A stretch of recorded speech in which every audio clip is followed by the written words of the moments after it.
Chapter 493, Tao Fruit Blossoms, Reincarnation Chaos. He has even been alerted. Yi Tianji withdrew his gaze, his eyes flickering, suddenly feeling that the waters of celestial spirit great world were very deep. Whether it was to search for the celestial Tao golden core or to pursue the descendants of the Long clan, both had become difficult. Could it be that the descendants of the Long clan escaping to this realm was not by chance? Was the mysterious supporting Tao sword venerable merely a sign? What dark forces were hidden behind all this? Yi Tianji looked again at the twisted void, feeling that a mysterious and powerful being was manipulating everything behind the scenes. If he could feel this, not to mention all living beings within the various realms of existence. In a forest within celestial spirit great world, Zhu Shi stood on a tree branch, looking at the twisted celestial vault, her brow furrowed. Reincarnation in chaos. Could it be the hidden danger from that entrance? The Yuanshu ancestor of the immortal dynasty opened the reincarnation vortex, allowing the celestial spirit great world direct access to reincarnation, and many cultivators used the reincarnation vortex for reincarnation trials, or to flee to other realms. In Zhu Zai's view, this was an act that disrupted the order of reincarnation. Indeed, chaotic anomalies had now appeared. Zhu Shi suddenly thought about escaping from celestial spirit great world, but her cultivation level simply could not break free from the heavenly Taoist limitations. It seems I can only go to that place to fight for a chance of survival. Zhu Shi thought this way and then leapt down from the tree branch, walking towards the depths of the forest. On the other side of the world, on a throne inlaid with treasure swords, Zhu Luo Sword Monarch also gazed at the celestial vault. Around him was a large hall without a ceiling, with great swords standing along the edges, their tips pointing skyward, their edges sharp and exposed.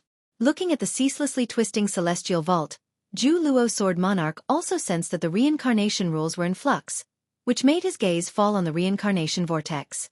What exactly is happening there? Zhu Luo Sword Monarch felt puzzled. He then lowered his head, looking at the 8 existing treatises on heavenly Tao floating before him. He was just one treatise away from obtaining the true immortal inheritance. Originally, he was not in a hurry and wanted to enjoy the process, but now with anomalies appearing in reincarnation, he worried that his cultivation level would not withstand future situations, especially since he had heard that the supporting Tao Sword Venerable had left the Supreme Sect over 100 years ago. If supporting Tao Sword Venerable had indeed fled celestial spirit great world, he could not afford to be careless. Zhu Luo Sword Monarch pondered for a moment and immediately stood up. With a wave of his right hand, he gathered the 8 treatises on heavenly Tao into his sleeve, then vanished from the spot. While all living beings were anxious about the anomalies in the celestial vault, this was just the beginning. When the nature's spiritual energy began to descend, the beings were about to face true panic. In the land of reincarnation, the Grey Lotus Sea, Guan was seated on a lotus, surrounded by grey mist, with golden light spilling out from within. His eyes closed, he was in the midst of the creation of innate golden immortal. The top of his Tao fruit had cracked open, and a bud was growing out, while the golden light around him was the light of a golden immortal, and the grey mist was the innate qi condensed from spiritual energy and the Tao rules. Upon closer observation, one could see his entire person slowly shrinking. It was an indescribable state of profound mystery. His cultivation level was soaring, striking towards a higher realm. Above his head emerged a qi sea, continuously expanding and annihilating. That was the image of Luotian, breaking through heaven encompassing free immortal, returning to the innate state, and sculpting a golden immortal body. Although Guan had not completely broken through yet, he had already acquired many memories about the innate golden immortal. Upon reaching the innate golden immortal realm, the Tao fruit transformed, and both body and soul were reshaped. From then on, the cosmic space could no longer restrain him, and moving through the cycles of yin and yang reincarnation became effortless. As an immortal, golden immortals were stronger than free immortals, and after the Tao fruit of the golden immortal blossomed, it could even create a new world, establishing its own world rules, birthing all living beings, and continuously undergoing reincarnation, thereby allowing the Tao fruit itself to grow continuously. So much fortune and profound mystery were produced by the golden immortal Tao fruit, aiding Guan in better understanding the 3,000 great Tao. During this process, Guan truly felt the vastness and unfathomableness of the great Tao. The great Tao was omnipresent. One could feel its presence upon stepping into the immortal Tao realm, existing quietly without posing any threat to cultivators. But the higher one's realm, the more one could perceive the gap with the great Tao. The eternal and indestructible great Tao was even more stable than the heavens, earth and the universe. The so-called rules of heaven and earth were also evolved from the Great Tao according to the heavens and earth, but the gap between the rules and the Great Tao was vast, like the difference between the flame rules and the path of fire. Though they seemed identical, they were fundamentally different.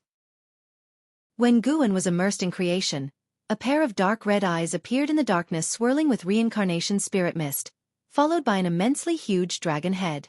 This dragon head was pitch black, with blood-red horns and floating whiskers that dispersed the spirit mist, covering 1,000,000 gray lotuses just by poking its head out. The 100-meter lotus beneath Guan appeared minuscule in front of this dragon head. He sensed the appearance of the dragon head, opened his eyes, and his eyes shot out golden light, which did not pass beyond the lifespan barrier. The dragon head swept over the top of Guan's head, followed by an immensely shocking dragon body. This dragon body was actually a murky yellow river, thousands of miles wide and with an immeasurable length. Looking at the yellow river, Guan could not help but think of the netherworld from the Huaxia mythology. Heaven encompassing free immortal, Guan thought silently. He sensed that this dragon's cultivation level was comparable to that of the heaven-encompassing free immortal, yet its aura was different. When he sent out lifespan detection, he received no response. This indicated that this dragon was not a living creature and might even lack its own will, but merely possessed a powerful aura. Eventually, the yellow river black dragon disappeared at the other end of the Lotus Sea. Guan did not ponder deeply, and continued to experience the mysteries of the innate golden immortal. As he absorbed more and more reincarnation spiritual chi and reincarnation rules, the anomalies in the land of reincarnation intensified. Gradually, Guan condensed into a golden core, the innate chi around him dispersed, leaving only the light of the golden immortal. The golden core he transformed into was small and trembled slightly. Boom! Suddenly, a huge booming sound appeared above, as rolling spirit mist surged past, flowing unstoppably. Within that spirit mist were countless departed souls, both human and demon. They moved so fast that without careful observation, one could not see the departed souls inside. Countless departed souls converged into a vast sea, sweeping away as if to split the entire land of reincarnation. A golden light drove away the darkness, and a golden Buddha appeared, sitting on a golden lotus, advancing through the sea of departed souls. He was so majestic, not inferior in momentum to the previous yellow river black dragon, and even possessed an additional aura of sanctity. This golden Buddha did not linger but followed the sea of souls into the darkness and disappeared. Afterward, continuously powerful existences swept across the Lotus Sea. Fortunately, no one attacked the Lotus Sea.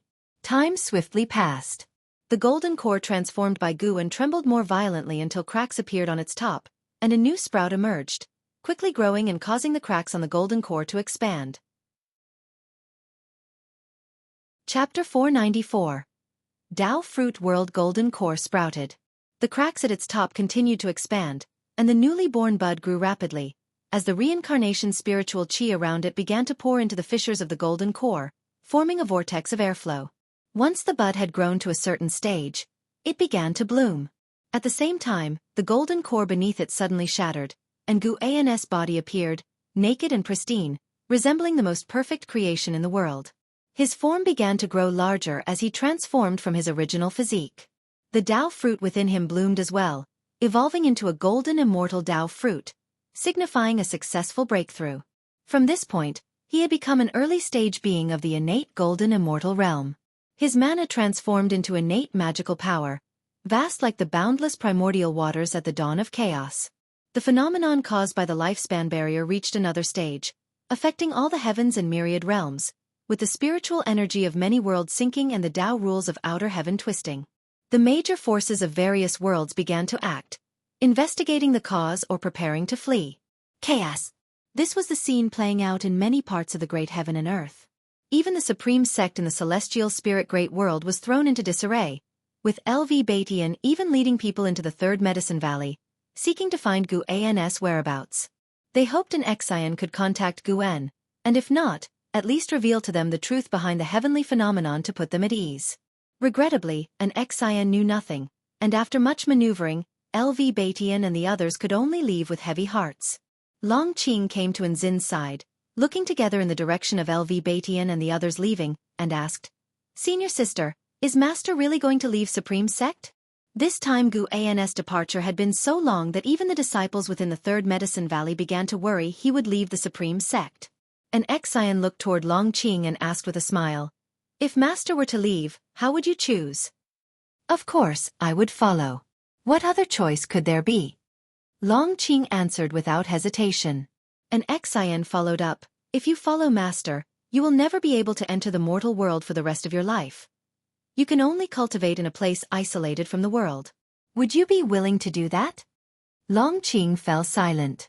An Xian said, you can cultivate diligently now because you wish to achieve a higher cultivation level, but if you attain it, could you remain as focused? Don't rush your answer. I'm talking about a lifetime, countless years. Long Qing opened his mouth, but no words came out. In one's life, isn't the purpose of cultivating to enjoy a better life? To him, life meant integrating with society or with the immortal cultivation realm. At this moment, other disciples in the valley were discussing their futures. If their master truly left, what path should they take? It was a matter they had to consider. The celestial vault above was still distorting, occasionally showing unusual rainbows, and the earth's spiritual chi continued to sink, causing the ground to tremble slightly. The tense atmosphere between heaven and earth was still intensifying. It was unknown how much time had passed. Naked, Guan slowly opened his eyes and instinctively pulled up the consumption page of the lifespan barrier, only to find that he had expended 500 million years of lifespan. His cultivation level had reached the middle stage of the innate golden immortal realm. He still had nearly 700 million years of lifespan left. The next breakthrough, wouldn't the consumption of the lifespan barrier amount to several billion years of lifespan? Guan felt a sense of awe in his heart, but he did not feel any regret, as he had already reached a very high realm. How many beings spend their entire lives unable to reach the Zizai immortal realm, let alone cross the Dao fruit realm? Guan continued to wait for his cultivation level to increase. He had gained a certain understanding of innate golden immortal. As the Dao fruit blossomed, the great divine power nurtured in it, the longevity true words, underwent a transformation, and according to his plan, it engendered even more mysteries. As for the world cultivated by the Dao fruit of the golden immortal, it must be studied further. And whether his own world planted with medicinal herbs could seize lifespan was unknown to him. The world nurtured by the Dao fruit was intrinsically a part of him. There was no seizing lifespan from oneself for oneself. Moreover, this world could not directly bring external objects into it and required a lengthy evolution, not an instant formation. The world of a golden immortal could be illusory or real. If it could not increase his lifespan, he would not allow the golden immortal world to become reality but keep it for cultivation of the great Dao. Guan looked up and saw, in the depths of the darkness, another colossal entity, its aura on par with a perfected profound yuan-free immortal. Indeed, the land of reincarnation was more terrifying than the universe. During his breakthrough, he had already encountered many auras of profound yuan-free immortals, and even those of heaven-encompassing free immortals. He hoped not to encounter an innate golden immortal. Having just broken through to this great realm, Guan did not wish to immediately encounter a being of the same realm. He found he still could not perform lifespan detection on the formidable beings that appeared. It seemed the land of reincarnation had no living creatures. No, not just non-living. Wait. Guan suddenly realized something and felt a chill run down his spine. Could it be that the land of reincarnation he entered was the Dao fruit world of some powerful being? Hence, everything he saw was close to a real existence in an illusory world? He had previously detected beings without lifespan, at least managing to ascertain their realm. But now, he could not even detect the realm of those passing by. Guan's wariness of the land of reincarnation surged, but he was within a lifespan barrier and not afraid. If there really was some kind of will behind this illusory world that he had alarmed, it would have acted already, not leaving him to speculate until now. The universe has celestial spirit gods, and the land of reincarnation harbors even more mysterious entities. All things considered, the celestial spirit great world is safer.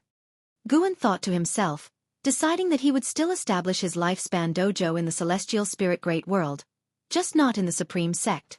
He planned to hide again in the secular world, waiting for an era to pass. Given the current cosmic situation, a battle court invasion was inevitable, which might even alarm the celestial spirit gods. Guan didn't want to expose himself or be seen as a thorn in the side of these powerful beings. Moreover, with his non-interference, the evolution of the cosmic situation wouldn't progress so swiftly, giving him more time to grow stronger. Perfect. They've long wanted to venture out into the world. Guan's lips curved into a smile, and his mood brightened at the thought of the 3 celestial demon children. He closed his eyes and continued to wait for his cultivation level to increase. About an hour later, his cultivation level had reached the perfection of the innate golden immortal realm, with just over 100 million years of lifespan remaining. He rose to his feet, and his robes materialized on his body, followed by a belt, immortal king crown, and other items. After dressing himself, while the reincarnation phenomenon was still present, he stepped forward and directly entered the reincarnation vortex. With another step, he landed within the mountains and rivers of the celestial spirit great world. Standing on a cliff, he faced the wind, then raised his arms, basking in the earth's spiritual chi breeze. The celestial vault was still distorting, and the wind existed because of the sinking spiritual energy. Yet he, the one who caused all these phenomena, had finished his breakthrough as if it was all unrelated to him. Having become an innate golden immortal, the celestial spirit great world seemed small to him. He could pay attention to all things simultaneously, and if he willed it, the rate of all things' evolution before his eyes could dramatically slow down. He exercised his limbs for a while, then turned to descend the mountain. The reason for coming to these mountains was their remoteness from the immortal dynasty and holy court, lying on the edge of the celestial spirit great world and comparatively peaceful relative to other areas. There was even a town not more than 10 miles away, and within a radius of 1,000,000 miles, the level of immortal cultivation was low, without a single being of the immortal Tao realm or demon. Most importantly, a person from his past had reincarnated here. After entering the forest, the phenomena began to subside. The chirping of insects in the woods gradually resumed, and sunlight filtered through the leaves to the ground, forming patches of light. Chapter 495. Mountain Immortal. Battle court attack. In an open area of the forest, 5 children were sitting by a stream, resting. Among them, the tallest boy sat on a rock, holding a vine in his hand, his gaze fixed deep into the mountain woods, his eyebrows tightly knit. A girl in tattered clothes turned her head to look at the boy on the rock and asked, "Big brother, how much farther do we have to go? Let's not run into demons later." The other 3 boys chimed in agreement. They were all tired from walking and wanted to go home for a meal. The boy known as Big Brother was named Yi Xiaoyang. He glared at his companions and said, "What demons? We're here to seek immortals. If you're sincere in your heart, you'll encounter spirits. What's the rush? We've hardly walked any distance at all." Tang Monk had to travel 81,000 li to retrieve the scriptures. Upon hearing this, the 3 boys looked even more pitiable. "But even if you're Tang Monk, we're no Sun Wukong or Zhu Beiji." "Yeah, I'm so hungry. Big brother, can you bring more cakes next time we go out?" Yi Xiaoyang was infuriated. He jumped off the rock, ready to chastise his companions, when the sight ahead caught his attention. He stared with wide eyes, completely petrified. The girl in rags turned her head to look as well, equally frozen in place. Seeing the 2 of them react like this, the other 3 turned to look, following their gaze. A handsome man in white emerged from under the shade of the trees, a treasure sword at his waist, a delicate crown on his head, together with his peerless handsome face. He appeared like an immortal descending to the mortal realm. An immortal. Truly an immortal. One of the boys murmured to himself, unable to help but rub his eyes. The newcomer was, in fact, Gu En, who cast lifespan detection at Yi Xiaoyang. Yi Xiaoyang, unrefined Qi 14/85/4999. His maximum lifespan is not bad. Lu Jiujia has been born into a good life this time. That's what Guan thought to himself. Then he proceeded to deploy lifespan detection at the other 4 children. He discovered that their maximum lifespans were also quite impressive, with the shortest being 3,000 years. A cluster of talents?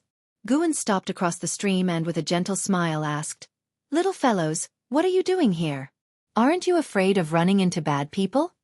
Yi Xiaoyang snapped out of his trance, asking excitedly, "Are you the immortal from the mountains?" The other 4 also looked at Guan nervously and expectantly. Guan, instead of answering, countered with a question, "Do you want to cultivate toward immortality?" At his question, the 5 kids, boys and girls alike, became even more excited, replying in a flurry, "Of course we do. Big brother, please teach us. You must be an immortal. I've never seen anyone like you." "Yeah, big brother, we really want to cultivate toward immortality." Seeing this group of lively, excited children, Guan, who was already in a good mood, grew even more delighted. It was hard to see such vivacious kids in the Third Medicine Valley. Guan cleared his throat with a cough and said with a hint of mystery, "I do know a bit about immortal cultivation. But if I teach you, can you promise not to tell anyone else, including your families?" At his words, the children, without a second thought, immediately agreed. "Come here tomorrow, and I will impart to you the art of immortal cultivation," Guan said with a smile, his gaze then drifting to the celestial vault. The battle court had begun to stir again. They were targeting young immortal emperor, with the provocation of worldly unusual phenomena also playing a part. The battle court feared an unprecedented catastrophic reincarnation calamity was upon them, one that might overturn all heavens and myriad realms, so they wished to seize the celestial Tao golden core before that and also to slay Long Qing. They were afraid Long Qing might escape into the reincarnation, having previously evaded them that way. Long Qing's ancestors had even utilized reincarnation to flee all the way from outside the universe to this cosmos, using the celestial spirit god to foil their plans. This time, how would young immortal emperor withstand the battle court? The celestial Tao golden core could not grant him greater power. Hearing Gu An's words, Yi Xiaoyang and his friends suddenly got anxious, feeling as if Guan was deceiving them. Despite Gu An's persuasion, they could only suppress their anxieties and head back home. Yi Xiaoyang took a few steps, then couldn't help but look back, seeing Guan standing by the stream with a smile, watching him and his friends leave. He felt inexplicably dazed. For some reason, he felt a kinship with Guan, an attachment so strong that it filled him with reluctance to leave right now. He feared that once he left, he might never see Guan again. Yi Xiaoyang opened his mouth, wanting to say something. Guan looked at him and smiled. "Hurry back home. Tomorrow I'm still waiting for you guys to tell me the story of Journey to the West." At these words, Yi Xiaoyang's heart settled down. He chuckled and quickly turned to catch up with his companions' retreating figures. As Guan watched them leave, he thought to himself, the name Pan and Shore has spread widely. Not just Journey to the West, but the investiture of the gods and romance of the three kingdoms have also made their way to this land. Guan saw the driving force behind this. Someone wanted to open up the aspiration for immortal cultivation among the mortal spirits of this land. Guan didn't care too much. A cultivator of the profound heart realm couldn't influence his decision to open the lifespan dojo. He didn't return to the supreme sect, but instead, he walked in another direction. He was going to choose a suitable place to open the lifespan dojo. When the time came, he would move the world-excluding cave heaven and the 8 scenic cave heaven there, hiding them underground. As for the Third Medicine Valley, Profound Valley, End of the World Valley, Mountain God Temple, he wouldn't touch them. He would just occasionally go to harvest medicinal herbs. He wanted the people of the Supreme Sect to gradually get used to life without him, so that when he truly left, the Supreme Sect wouldn't collapse. Once the dojo was established, he could let the celestial demon child and the other 2 girls move around in the woods, no longer confined to the world-excluding cave heaven. In the depths of the void, countless figures were flying, surrounding a colossal palace with 9 suns floating above, radiating dazzling heavenly might. Yi Tianji, the master of the battle court, sat on his throne, with the image of the celestial spirit great world reflected in his eyes. A man with wings stood on the palace, also looking towards the distance. He turned his head to speak to Yi Tianji. "That young immortal emperor is merely at the Taoist Zongzizai immortal's cultivation level. There's no need for you to take action. Just send another person to join forces with me." The Taoist Zongzizai immortal who had invaded the immortal dynasty before was him, defeated by the young immortal emperor, which left him feeling humiliated and eager for revenge. Yi Tianji, expressionless, said, "No need. Make this operation quick. Kill those who should be killed, take what should be taken, then return." The reincarnation phenomenon of the past 2 days had unsettled him, and recalling the legends of the celestial spirit great world from before, he felt he could delay no longer. The winged man held his tongue upon hearing this. His gaze was suddenly drawn to the 9 suns above Yi Tianji's head. He saw mysterious figures within the suns, flickering in and out of visibility as if they were in another dimension. "That is..." The winged man's pupils suddenly constricted, his heart churning with shock. He hadn't expected Yi Tianji to summon them. Could there be some terrifying existence hidden within the celestial spirit great world that he didn't know about? Was it the supporting Tao sword venerable? The winged man looked away, his gaze returning to the direction of the celestial spirit great world. The mighty army of the battle court moved forward through the void, as if nothing could stop them. Meanwhile, in the celestial spirit great world above, numerous figures suddenly appeared on the celestial Tao light layer. Great cultivators from every corner noticed the arrival of the battle court. An indescribable sense of oppression was enveloping the celestial spirit great world. The higher one's realm, the faster they felt it. This reminded many of the time when the profound desolate demon god had attacked. Elsewhere, Guan was in the third Medicine Valley, sitting in his chair, listening to an Xian recount the recent events within the Medicine Valley. After an Xian finished, she asked with a hint of grievance, "Master, when exactly are we leaving? If we're not leaving now, it's difficult for me to face them." Guan smiled. "Why are you in more of a hurry than I am?" "You don't have to face those people from the sect. Have you chosen someone? Let's go with Longqing. I can see that he doesn't want to retreat from the world with us." An Xian casually replied. Unlike the others, she truly wished to put aside mundane affairs and enter prolonged cultivation. Guan smiled. "All right, then it shall be him." His prompt agreement surprised an Xian. "Master, didn't you say he carries a great cause and effect? Are you sure you can trust him to handle things on his own?" An Xian curiously asked. Exactly what great cause and effect Longqing carried, not to mention himself, an Xian was also very curious. Guan answered, "It doesn't matter. The great cause and effect he's carrying will dissipate soon." Chapter 496. The world grows dark disperse? What does that mean? An Xian asked curiously. She had watched Longqing grow up and considered him her own child, naturally wishing him a lifetime of peace. The so-called great cause and effect sounded like a deep-seated vendetta, so how could she not worry? Guan gave her a look and said, "Why so many questions? When your cultivation level is higher, you will naturally understand everything." An Xian pouted and said, "Isn't that why I'm waiting for you to take me away? Once we find a quiet place, I'll seclude myself for 1,000 years, 10,000 years. When I emerge, I will surely be an enlightened master." In her perception, 10,000 years was an incredibly long time. She believed that if she cultivated for 10,000 years in the human world, she would definitely be considered a powerful being. Guan didn't discourage her, but instead said, "Let Longqing prepare." An Xian nodded, raised her hand in a salute, and then turned to leave. Although she was very close to Guan and often bickered with him, she never forgot the proper courtesies when needed. An Xian left the house, closed the door behind her, and then walked down the stairs. A female disciple passing by asked curiously, "Big sister, the master isn't here. What are you doing going up there?" An Xian replied, "Even though master isn't here, I still have to manage things. We can't let the master return to find the house full of dust." The female disciple felt that made sense. She stepped forward, linked arms with an Xian, and began to sigh, wondering when the master would return. An Xian casually comforted her, and the two walked off into the distance. The third Medicine Valley was still bustling, the disciples busy with their own tasks, unaware that a disaster was about to strike. As time passed, more and more beings felt the terrifying pressure from the battle court. When the disciples of the third Medicine Valley felt the pressure from the battle court, chaos had already erupted across the world. Most living beings did not know where the pressure was coming from and felt only fear.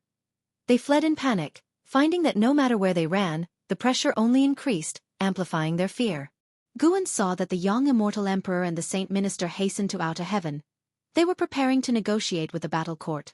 The oppression from the battle court this time was even stronger than the profound desolate demon god before, wearing down even the confident young immortal emperor and the ambitious saint minister. Especially the young immortal emperor, he felt that no matter how much he gave, he would always face an insurmountable enemy. For the saint minister, he could no longer care about his ambitions, focusing only on how to lead the holy court through the difficult times ahead. Shengtian had already abandoned them. What was the holy court's next move? That night, all beings found it hard to sleep. The next morning, Guan arrived early at the forest, waiting for Yi Xiaoyang and his 4 companions. He sat on a rock by a small stream, looking up at outer heaven, where the young immortal emperor and the saint minister faced the profound yuan-free immortal in a grand hall. The negotiation appeared to be going poorly. Guan was not interested in the profound yuan-free immortal seated above. He was curious about the 9 suns. The 9 suns hid 9 profound yuan-free immortals, the suns acting like some sort of gateway, the spaces connected originating from other universes. From the aura of the great Tao emanating from within, Guan could tell they did not come from this universe, and each originated from a different universe. What puzzled Guan more was why the celestial spirit god wasn't taking action. The celestial spirit god was meditating in front of the world gate, previously absent, clearly drawn by the disturbance caused by Guan's breakthrough. Could it be that the battle court had reached some sort of agreement with the celestial spirit god? Guan could determine that there was no direct connection between the celestial spirit god and the battle court because the celestial spirit god had a dense aura of celestial Tao destiny, which was not the kind of destiny that belonged to the battle court. Meanwhile, on the massive battle court, the young immortal emperor and the saint minister stood side by side, looking up at the formidable Yi Tianji like they were gazing at a deity, the light from the 9 suns illuminating their faces, highlighting their grim expressions. The grand hall was surrounded by floating figures, all sneering at the young immortal emperor and the saint minister, as if they were looking down on reptiles. The saint minister took a deep breath and said, "We indeed do not know who the descendant of the Long clan is, and there are countless incarnations of heavenly demons among the heaven and earth. As for the celestial Tao golden core," he glanced at the young immortal emperor, then turned to Yi Tianji and said, "If the celestial Tao golden core were to leave the celestial spirit great world, the celestial spirit great world would shatter. How is that different from killing us directly?" Yi Tianji was expressionless and said, "The difference is you can live. At this point, do you still want to save others?" The saint minister furrowed his brow.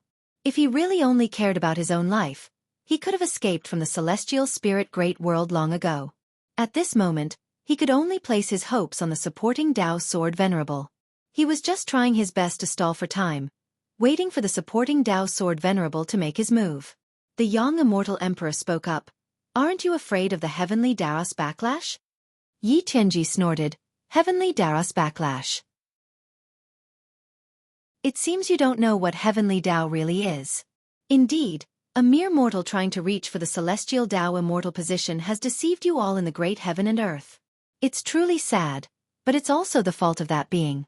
Upon hearing this, the young immortal emperor wanted to ask more, but Yi Tianji continued, "Enough, no more stalling.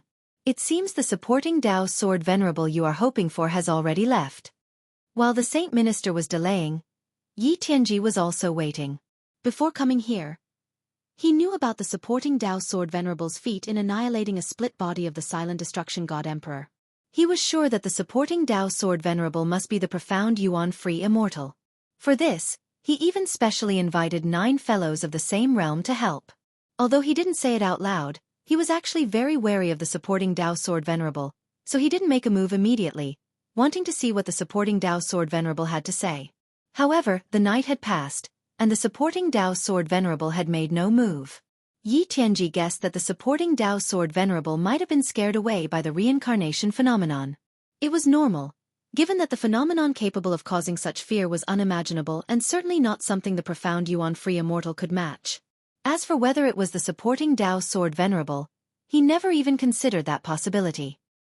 He learned from the 9 fellows above him that other universes also had such phenomena, with an unimaginably vast scope. The faces of the young immortal emperor and the saint minister changed drastically. They hadn't expected Yi Tianji to know what they were waiting for.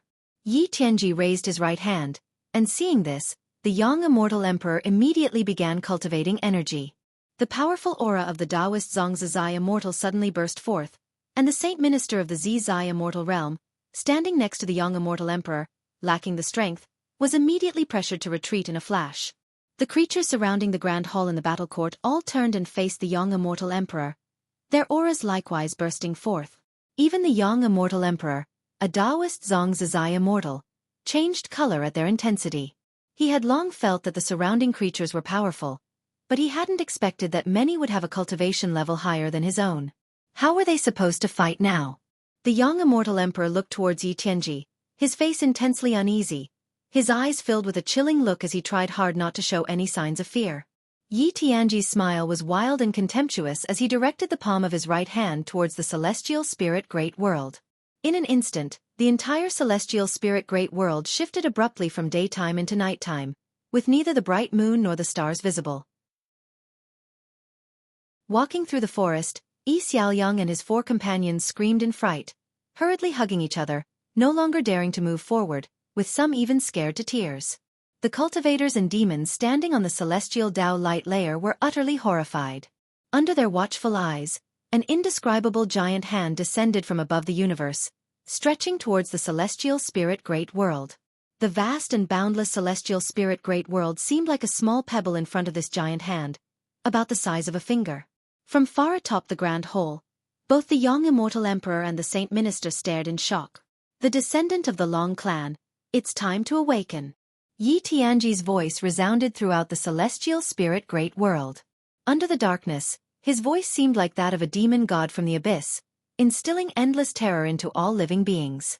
In the third Medicine Valley, Long Qing was looking up at the night sky when he suddenly sensed something and abruptly clutched his head as a flood of memories burst forth from the depths of his mind, assaulting his spirit. He had never felt such intense pain in his head before, as if it were going to explode. In pain, he then knelt on the ground. As the world had already darkened, everyone else was watching the night sky, and no one noticed his abnormality. How could this be? Long Qing gritted his teeth and murmured to himself, struggling as he saw himself fighting and slaughtering across a realm filled with the blood of all living beings, his world tinged with red. Chapter 497. Is this the battle court you take pride in? Guan heard Yi Tianji's words but did not take action. He watched Yi Tianji help Long Qing awaken his past life memories. It's time for this young man to face his own destiny. If Guan had helped him recover his memories, Long Qing might still have entertained some hope. Now that Yi Tianji was helping him awaken the memories, Long Qing realized just how heavy the causality he bore was. Guan couldn't take care of Long Qing forever. Long Qing was already over 1,000 years old. It was time to face his destiny. The fate of the Long clan, though tragic, was also wrought with many evil deeds. Their downfall was lamentable, yet seemed only natural. Of course, there were good people in the Long clan, but because of Long Zhan, the clan was prone to producing violent individuals. Just like Long Qing, Guan could see that in his past life, Long Qing had also committed evils. Guan defended Long Qing from the battle court as a favor for Long Zhan. Moreover, since the battle court was no good either, destroying it would mean Guan was thoroughly erasing the causality left by Long Zhan. The battle court was created by Long Zhan, and Long Qing was his only descendant. Guan felt it necessary to reverse this bad karma. Besides, if he did not intervene, the celestial spirit great world would probably not withstand the battle court's assault, which was not something he wanted to see. Guan looked up at the night sky, his divine sense locking onto Yi Tianji, as he examined the deeper causality of the battle court. The battle court that had descended upon the celestial spirit great world was merely a branch, just as the silent destruction god emperor before it. The real battle court was being blocked outside the world gate. If Guan were to destroy this branch of the battle court, then it would mean a fight to the death with the real battle court. To this he was not afraid. What he dreaded was only the group of immortal gods, not the battle court. The causes that arise from me shall be eradicated by me. Guan looked at the night sky, thinking so, his face as calm as ever. In the void, atop a grand palace, the young immortal emperor and the saint minister trembled as they looked at the terrifying giant hand above the celestial spirit great world. They had no will to fight in the face of such a hand, only a sense of despair. Even though the young immortal emperor had glimpsed such a vision in the celestial Tao golden core, when he saw it for real, he was chilled to the bone. How vast was the celestial spirit great world, yet it seemed insignificant before this colossal hand. The young immortal emperor turned his head, looking at Yi Tianji, and with gritted teeth asked, "Who exactly are you all, and from where have you come? If you want us dead, can you at least let us die in the know?" Yi Tianji's right hand was half raised. Upon closer examination, his hand shape was identical to the giant hand above the celestial spirit great world, intensifying the pressure on the young immortal emperor. Facing the young immortal emperor's inquiry, Yi Tianji sneered, "Then I shall satisfy your curiosity. We come from the battle court. My name is Yi Tianji, and I possess the power to discern heavenly secrets. The destinies of both of you lay clear before my eyes. You are destined to die, without even the hope of reincarnation." The battle court. The saint minister seemed to remember something, his eyes revealing a horrified expression. The young immortal emperor, however, fell silent. Not that he had chosen to surrender without a fight, but because a domineering power suppressed him, leaving him immobilized. All he could do now was wait for his death. He didn't even dare to use the power of the celestial Tao golden core, fearing Yi Tianji would detect its existence. Finally found it. It really was under the care of the supporting Tao sword venerable. Yi Tianji suddenly said, redirecting the thoughts of the young immortal emperor and the saint minister. The supporting Tao sword venerable became the only hope in their minds. They clung to this lifeline like drowning individuals, their eyes lighting up. Yi Tianji then lifted his left hand, reaching toward the palm of his right. But at that moment, a hand suddenly landed on his shoulder, causing his heart to jolt violently, and his pupils to dilate. In his view, the young immortal emperor suddenly grew larger. Not just the young immortal emperor but everything around became enlarged. No, it was he who had shrunk. His gaze drifted sideways unconsciously, and from the corner of his eye, he saw a figure shrouded in a dark purple demonic chi. It was this figure's hand pressing down on his shoulder, shrinking him to the size of a mortal. The battle court beings around the Grand Palace turned their gaze to him, figures appearing out of thin air before Yi Tianji, surrounding Guwen who had performed the celestial dark purple micro Saint Tao body. The celestial dark purple micro Saint Tao body was a transformation of the demon shadow divine skill, possessing an even greater mystery and creation. Guwen had chosen to appear in this form, wishing to intervene under the identity of the supporting Tao sword venerable.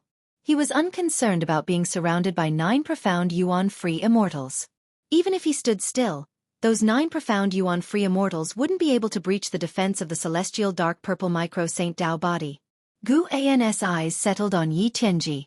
Yi Tianji, late stage of the profound Yuan-free immortal realm 1, 209, 827, 298/30, 000, 000, 000/50, 000,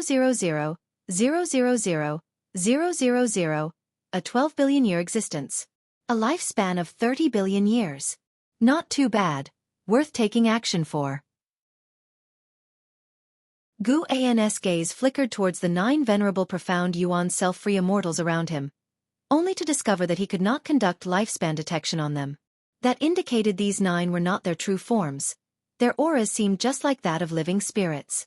No wonder those 9 suns connected to other universes. They were merely some special power transmission channels. For their true bodies to come here, they probably needed to pass through a world gate.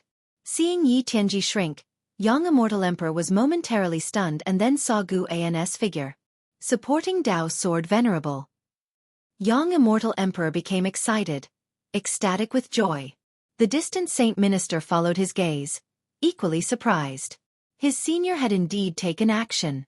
Yi Tianji glanced at Guwen with a taut heart that gradually calmed and coldly said, supporting Tao sword venerable, you truly have taken action. What exactly is your relationship with the Long clan?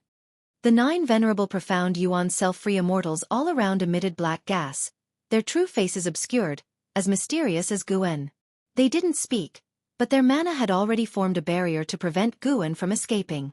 Guwen could even feel their invisible power attempting to probe the surface of his celestial dark purple micro Saint Tao body, but they simply could not achieve it. I have said, do not involve all living beings. No matter who you are, no matter where you come from, Gu An's voice sounded, hoarse and ice-cold, with utmost killing intent that brought Yi Tianji's recently stabilized emotions of terror surging back. Yi Tianji felt the same as young immortal emperor. Unable to move. Mana nearly solidified inside. How could this be? Could it be that he has surpassed the profound Yuan self-free immortal realm? Yi Tianji suddenly sensed danger. He had estimated Guwen to the highest degree, yet Guwen was even more powerful than he had anticipated. What brought profound Yuan self-free immortal to this shattered great thousand world? Yi Tianji couldn't understand, and at the same time, he felt Guwen had no relation to the Long clan. The Long clan did not possess such a powerful being. If they did, how could they end up in such a plight?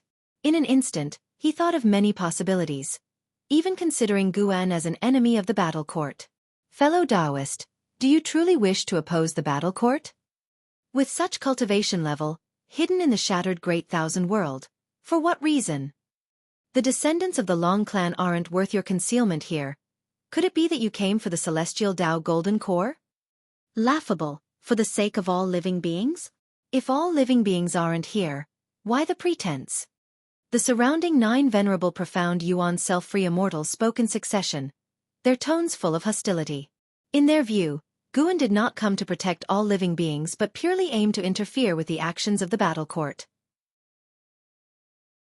Guan slowly raised his head, looking down upon them. Boom! A golden light burst forth from within him, in an instant scattering the 9 venerable profound Yuan self-free immortals. Tao protecting divine essence. And he had unleashed it with the full force of the perfected profound Yuan self-free immortal realm. Enough to disperse these not true form beings. The black gas exploded, drifting in front of Yi Tianji, whose pupils suddenly shrank, his face revealing disbelief. The battle court powerhouses around the Grand Hall were also scared, retreating en masse, distancing themselves from the Grand Hall, including the man with double wings who had previously battled with young immortal emperor, not daring to get close. Guan looked down, gazing at Yi Tianji, and said, "Is this what you're proud of, your battle court?" Yi Tianji, enveloped by fear that penetrated his Tao heart, opened his mouth to speak when a terrifying karmic force came from all around, instantly annihilating him. Physical form annihilated, soul and spirit scattered, even his karma wiped clean. The entire void fell silent at once. Young immortal emperor, looking up at Guan standing high, was dumbstruck, his body trembling non-stop. The saint minister was equally shaken. When Yi Tianji's oppressive force suddenly vanished, he collapsed to the ground, his gaze fixed upon Guan, as if a mortal spirit looked up to a god.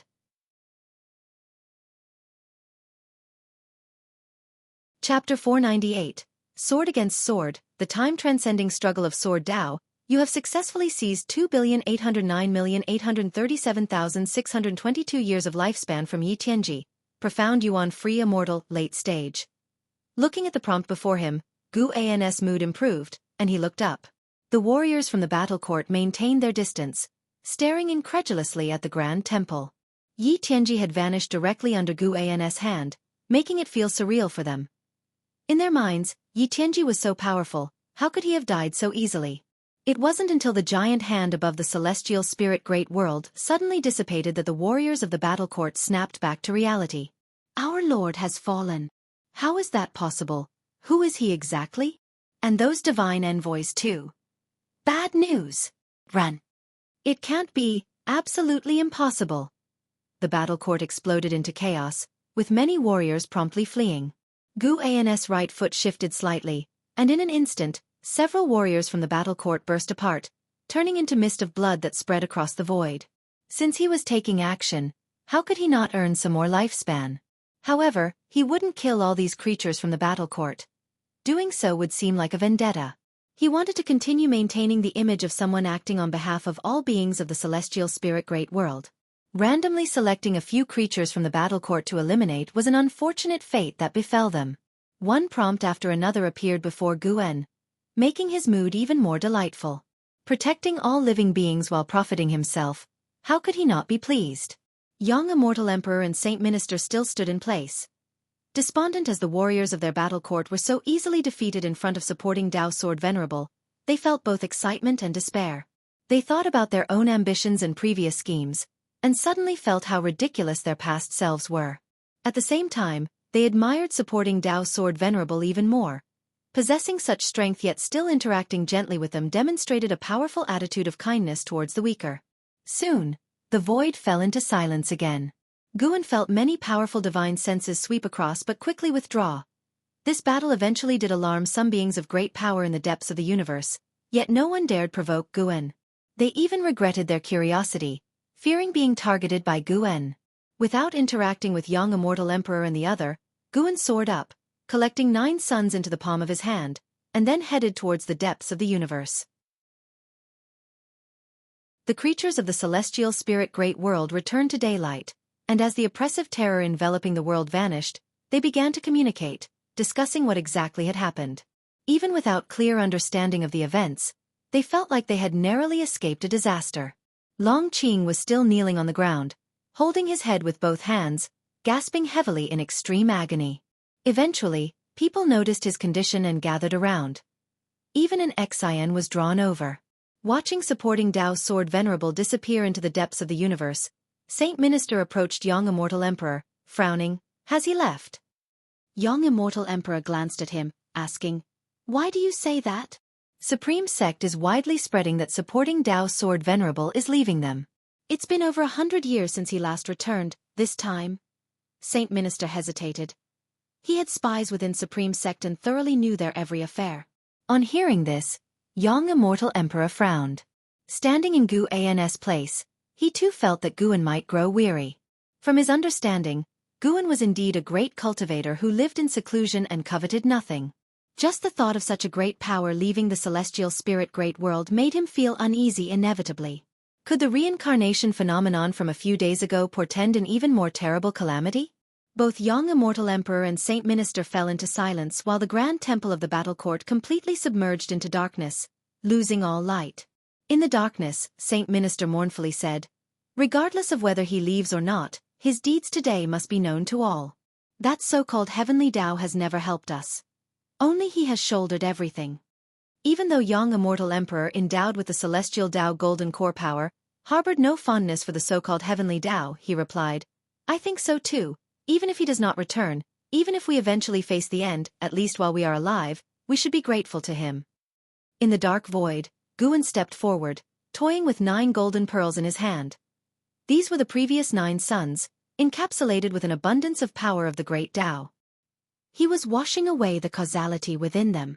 His journey deep into the universe was not to deliberately mislead the too young Immortal Emperor, but for other reasons. He halted his stride and said, "You've been watching for a long time, isn't it time to show yourself?" As his words fell, a silver-blue sword chi appeared through the thick heavenly Tao mist ahead, swiftly transforming into a human figure. This was a man dressed in a blue Taoist robe, with hair white as frost, a crown atop his head resembling a sword scabbard. His back against the darkness, emitting an ancient and vicissitudinous aura. His gaze was exceedingly sharp, standing there like an eternal divine sword, immortal through the ages. Sword God, early stage of heaven encompassing free immortal realm 0/0/0. Age, current lifespan, and maximum lifespan all 0. Either it's a flesh and blood avatar or not a living being, similar in nature to divine exotic ghost king, bereft of lifespan and freedom, bound to some formidable power in exchange for eternal life. Guan stared at the sword god, feeling somewhat sentimental. This sword god was precisely Yang Xian's disciple, Yang Pingon. Compared to the Yang Pingon of reincarnation memories, this sword god was more vicissitudinous, radiating a twilight aura, yet his sword intent in his eyes was stronger than what Guan remembered of him. In a sense, Yang Pingon had surpassed Yang Xian, who died only as a profound yuan-free immortal. Yang Xian, a 300,000-year-old profound yuan-free immortal. Thinking back, his talent was terrifying to the extreme, even without relying on evolved lifespan. Not to mention celestial spirit god, the sword god Yang Pingon was the first heaven-encompassing free immortal Guan had encountered. Guan had earlier sensed Yang Pingon's sword chi, albeit fleetingly. Re-encountering his former disciple in a past life, Guan's feelings were complex. The sword god raised his right hand, using his finger as a sword chi spilling from the tip. He stared at Guan and said, "Your sword Tao is strong, the opponent I've been seeking." Guan, maintaining his celestial dark purple micro-Saint Tao body, the sword god unable to see his expression, confusedly asked, "Opponent?" "I traverse the great thousand world, seeking strong sword Tao practitioners, all to achieve the strongest sword Tao, and you are qualified to be my opponent." The sword god's tone was devoid of emotion, but as his words concluded, a vast sword intent enveloped the void.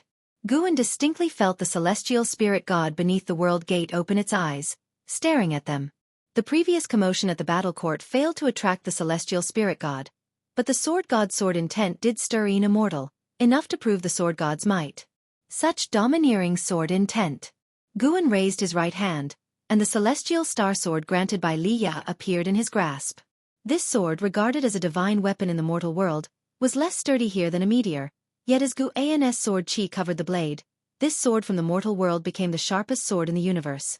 The sword god's expression subtly changed, and for some reason, he felt a sense of familiarity emanating from Guan. He lowered his right hand, sword chi directed downward, as if holding a sword. The void dimmed, the great Tao mist surged, their confrontation causing fluctuations in the space. "Let me see how strong you've become after enduring such long eras." That was what Guan thought. Yang Xian's only wish before death was to spar with his disciple to elevate his sword Dao. Unfortunately, the celestial spirit god hadn't given him the chance. You remind me of someone from the past. I will not hold back. The sword god spoke, his sword intent suddenly erupting. The surrounding great Dao mist was instantly obliterated, absolute darkness threatening to engulf them, yet unable to swallow their sword light. Sword against sword, this was a confrontation of sword Dao across the ages. Chapter 499. Establishing a dojo. When the sword god's sword intent erupted, Guan glimpsed into his past through it.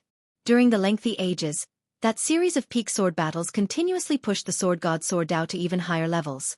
After defeating an opponent, he would devour their sword Dao, thereby enhancing his own sword Dao. The sword god raised his right hand, pointing his sword Qi at Guan from afar. In an instant, countless sword shadows appeared from the darkness behind him, radiating different sword intents like a starry sky suddenly alight. The vast sword light shone on Guan, yet it could not expel the demonic Qi emanating from his celestial dark purple micro-Saint Dao body. Guan then raised his sword, pointing the celestial star sword directly at the sword god. As he lifted his sword, an incredibly grandiose silver sword shadow appeared behind him, rapidly solidifying, colossal as the heavens and the earth. If one were to move the celestial spirit great world over, they would find it to be only half as long as this sword. Eternal Infinite Divine Sword. The ultimate swordsmanship evolved from the Leaf family swordsmanship. Guan did not use Yang Xian's sacred heart sword Dao, fearing the sword god would recognize it. Even without the sacred heart sword Dao, he was confident he could defeat the sword god. Even if they were at the same realm. Having merged the memories of Long Zhan, Lu Han, Zhu, and Yang Xian from past lives, Guan had effectively become these individuals. Coupled with his own lifespan evolution investment, his strength was unfathomably profound. Apart from the unsolvable Zhu, within the same realm, Guan felt it very unlikely for him to lose, especially since he was not in the same realm as the sword god. The imposing sword intent of the eternal infinite divine sword was like the universe's sharpest will, causing the sword god to furrow his brow slightly. The sword god did not underestimate Guan, but he was still frightened by Guan's sword intent. What is the name of this sword Dao? The sword god asked. Eternal Infinite Divine Sword. Guan pointed his sword at him, and the eternal infinite divine sword in its state of simplicity and truth burst forth with a dazzling bright light, illuminating half the universe's void. After the sword god muttered, Eternal Infinite Divine Sword, he promptly waved his hand, and his sword Qi slashed out. The endless sword shadows behind him also erupted into vast sword Qi, sweeping toward Guan. Meanwhile, the celestial spirit great world had just regained sunlight and began to tremble, and the beings who had survived the calamity were once again startled, particularly the sword cultivators of the world and the Zhonghu swordsmen, whose swords buzzed ceaselessly as if ready to unsheath at any moment. Zhu Luo sword monarch, who was pondering the theory of heaven, looked up in disbelief. What a domineering sword Dao, and there are actually two, he murmured to himself. His divine sense quickly reached out into the universe, but his divine sense retracted soon after, and his right hand followed to clutch his chest. His sword Dao had rebounded. Had his reaction not been fast enough, his sword Dao might very well have disintegrated. Though he could not see the figures of Guan and the sword god, he could only see the two vast sword Daos. Even without seeing the masters of the sword Daos, Zhu Luo sword monarch guessed. It must be the supporting Dao sword venerable and the sword god. He had previously guessed that the sword god had come to this universe, but now that the two were actually clashing, he was again astonished. What level of achievement in sword Dao was needed to possess such vast momentum? The celestial phenomenon lasted for less than 10 breaths, and the heavens and earth quickly returned to calm. However, the beings did not dare take it lightly and remained tense, fearing a greater catastrophe might descend. Elsewhere in the woods, Guan sat on a rock by the stream, pulling up his attribute panel. Name, Guan. Lifespan, 2, 144/7, 907, 228, 501. Physique, primordial infinite body. Cultivation level, innate golden immortal realm perfection. 79 billion years of lifespan.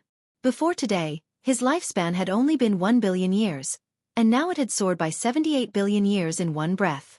Thanks to the battle court. Guan felt grateful in his heart. It was still through killing enemies that lifespan came quickly. Before, he had accumulated a lifespan of 100 billion years, which had taken him so many years. However, he was just thinking about it and would not go on a killing spree as a result. The lessons from lifespan reincarnation were already abundant. The reason he could grow steadily to this day was that he had concealed his ability to seize lifespan. He even suspected that Silent Destruction God Emperor was so obsessed with the Long clan precisely because Long Zhan grew stronger through slaughter. Perhaps the Silent Destruction God Emperor thought that members of the Long clan could rapidly become stronger through killing, which was why he continuously possessed the descendants of the Long clan. Guan then thought of the sword god he had just clashed with. To prevent his identity from being exposed, Guan had severely injured the sword god. After the sword god escaped, he would probably need many years to recover, but at least he would not die.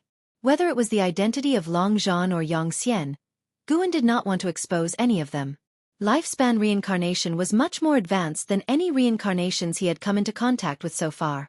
Lifespan reincarnation could project into the past, the future, and even alter destiny, which was terrifying. Should this matter be exposed, Guan would undoubtedly attract the wariness of more powerful beings. He saw the sword god enter the river of Sword Dao and disappear. The river of Sword Dao, the river of destiny, the river of time, and others were all existences independent of the universe, accessible only through the great Dao. They were dangerous and mysterious, and whether they could lead to other universes was still hard to say. Perhaps the sword god had come through the river of Sword Dao. But Guan felt that the world gates were not for show. To cross universes, one always had to get past the celestial spirit god. Time passed quickly in Guan's thoughts. An hour later, all the beings of heaven and earth finally relaxed. Although they did not know what had happened, the return of tranquility to the world was a good thing. After a little less than half an hour, Yi Xiaoyang and his 4 companions finally arrived at the agreed-upon location. When they saw Guan, they were all pleasantly surprised and immediately rushed over. 3 youths burst into tears on the spot, having been scared out of their wits by the sudden darkness that had fallen over the world. Guan watched them with a smile and did not comfort them, letting them vent on their own. Yi Xiaoyang turned to Guan and asked, "Immortal, do you know why the sky suddenly darkened earlier?" Guan shook his head and said, "How would I know? I only know a little about the art of immortal cultivation." "You really think I'm an immortal? This world is much bigger than you think. It will be more interesting for you to explore on your own than to ask me." Upon hearing this, Yi Xiaoyang fell into endless daydreams. Once they had calmed down, Guan began to teach them the method of qi refinement. The talents of these 5 were not bad. In less than half a day, all had cultivated a thread of spiritual power. It was not until evening that Guan let them go back. Compared to their first farewell, the 5 felt more relaxed, believing that Guan truly intended to teach them. After watching them disappear into the depths of the forest, Guan headed in the opposite direction. With one step, he arrived thousands of miles away. This place was rarely tread by mortals, abundant in spiritual energy, with more plant demons than beast demons. Guan arrived at the top of a high mountain. He stood on the edge of a cliff, his mind moved, and he began to create the Lifespan Dojo. "Please choose the range of your dojo." A prompt appeared, and Guan instantly made a decision. He marked off an area with a radius of 5,000 miles in one go. "You will need to consume 500 million years of lifespan. Would you like to continue?" 500 million years of lifespan. Not too bad. Acceptable. Guan was actually afraid that this thing would consume a huge amount of lifespan, even an endless amount. If that were the case, he could only give up on the Lifespan Dojo. As his thoughts concluded, he distinctly felt the space fluctuating. At the same time, a vast amount of memories flooded into his mind. He could control everything in the dojo as easily as he could his own hands. Moreover, he needed to store lifespans in the dojo to fend off powerful enemies. The maximum defensive strength of the dojo equaled his cultivation level, and with each assault it encountered, a corresponding amount of lifespan would be deducted. Guan hesitated for a moment before storing 10 billion years of lifespan in the dojo. In the celestial spirit great world, there would be no one capable of attacking his dojo. The reason he stored 10 billion years of lifespan was just in case. Chapter 500. The person who should not exist. Celestial court. After establishing the dojo, Guan immediately teleported the world-excluding cave heaven into place, setting it underground. The dojo was a spherical space, buried in the soil, reaching up to the sky. Guan deliberately placed most of the space beneath the ground, so the underground area was larger than that above. After moving the world-excluding cave heaven, he didn't proceed to relocate the 8 scenic cave heavens but instead called out the 3 celestial demon child sisters. The 3 sisters passed through the ground, and as soon as they emerged, they were captivated by the surrounding mountainous scenery. Their eyes widened as they looked around. Standing at the edge of the cliff, overlooking them, Guan said, "From now on, the land within 1,000 miles is my dojo. You will all live with me here in the dojo from this day forward." Upon hearing this, the 3 sisters were overjoyed, as they could finally live with Guan every day. "In a few days, others will come. You won't be alone. If you wish to go out for a walk, I won't stop you. Just don't go too far." Guan's next words piqued their curiosity even more. For over 2,000 years, they hadn't met any other beings, but now they eagerly anticipated meeting new people. The 3 sisters immediately flew to Guan's side, chirping away with endless questions. Guan answered patiently, his face brimming with smiles. Seeing them so happy made him feel content as well. 15 billion years of lifespan had not been spent in vain. In the following days, Guan moved the 8 scenic cave heavens and mountain of 10,000 swords from the 3rd Medicine Valley, taking an Xin, Blood Prison Great Saint, and White Spirit Rat with him. Afterward, he went back to the Profound Valley alone, summoning Zhang Shi and Enchanting to inform them of his departure and prepare to disperse the disciples of the Profound Valley. As soon as the teacher and disciple heard this, they immediately knelt down and begged Guan to take them with him. Guan feigned hesitation before asking if they were willing to give up their freedom. Both agreed. Guan deliberately waited a few days to allow the 2 to dismiss the disciples. After all the disciples had left, Guan then teleported the entire Profound Valley away. Supporting Dao's sword Venerable had departed. This event eventually spread within the Supreme Sect, causing a significant stir. The 3rd Medicine Valley also experienced a brief tumult, with Long Qing taking over as Valley Master to prevent the disciples from feeling disheartened. The Supreme Sect higher-ups began to ingratiate themselves with Long Qing, believing that he would become a go-between with Gu and supporting Dao's sword Venerable was sure to return. Meanwhile, the Holy Court and Immortal Dynasty announced the truth about the calamity from a few days prior to all the world's people. The words Battle Court spread rapidly, and supporting Dao's sword Venerable's merits were widely publicized. In this era where the heavenly Dao was the ultimate truth, the name supporting Dao's sword Venerable made beings feel it was even stronger and more trustworthy than the heavenly Dao for the first time. One evening, Shen Zhen stood on the cliff, gazing at the still bustling 3rd Medicine Valley with her eyebrows furrowed and eyes filled with grievances. Beneath her veil, she bit her lip, silent. "What are you thinking about?" A familiar voice came from behind, startling Shen Zhen as she swiftly turned around. Upon seeing Guan, her eyes sparkled with surprise. How are you here?" Shen Zhen began to express her joy, but she held back, asking with a scoffing tone instead. Guan smiled inquisitively. "I feel my dojo lacks a scribe. Without her writing, the dojo would be quite dull. Would you like to come?" Shen Zhen's eyes immediately crinkled in laughter. She put her hands on her hips and asked, "You still have a dojo? Aren't you leaving this great heaven and earth?" "Yes, I am leaving far, far away. Would you like to come with me? If you're unwilling, I won't insist." Guan was amused by her posture. He could hear her heart speaking. The girl felt greatly wronged internally. She even muttered some things that gave him goosebumps. "You came to invite me personally, so I have to go." Xinzhen raised her chin in pride. "Do you need to say goodbye to your family?" "Forget it. I've been away for 2,000 years. Our bond has long since been severed." "They haven't written to me in 1,000 years," Xinzhen said nonchalantly. Hearing this, Guan didn't ask further and simply waved his sleeve, taking her away. A breeze blew past, leaving no trace of their footsteps. Shenzhen only felt darkness before her eyes, and when she opened them again, she was still standing on a mountain, but the scenery in front had changed abruptly. She just happened to witness Enchanting and Blood Prison Great Saint sparring figures, battling fiercely in the sky, casting various spells with ease, a truly spectacular sight. The wind stirred up by their combat blew her veil, causing her eyes to widen involuntarily. "Elder Shen, you came too?" A voice of surprise came through, only to see an Exian appear out of thin air beside Shen Zhen. Shen Zhen turned her head to look at an Exian and was secretly astonished. Such quick speed. Suddenly, she found an Exian gave her an unfathomable feeling. She subconsciously looked back at Guen, relieved to see that he was still there. It's not an illusion realm. An Exian take care of her. Guen dropped these words and then turned and left, preparing to make a trip to the North Sea mountain ridge. Shen Zhen just wanted to speak when Guen disappeared on the spot. An Exian covered her mouth and laughed. Stop staring, your eyes will fall out. In the future, you'll see him day and night until you grow tired of it. Shen Zhen turned her head to look at her, unable to refrain from asking, what place is this exactly? The setting sun was desolate and beautiful, with strong winds rising.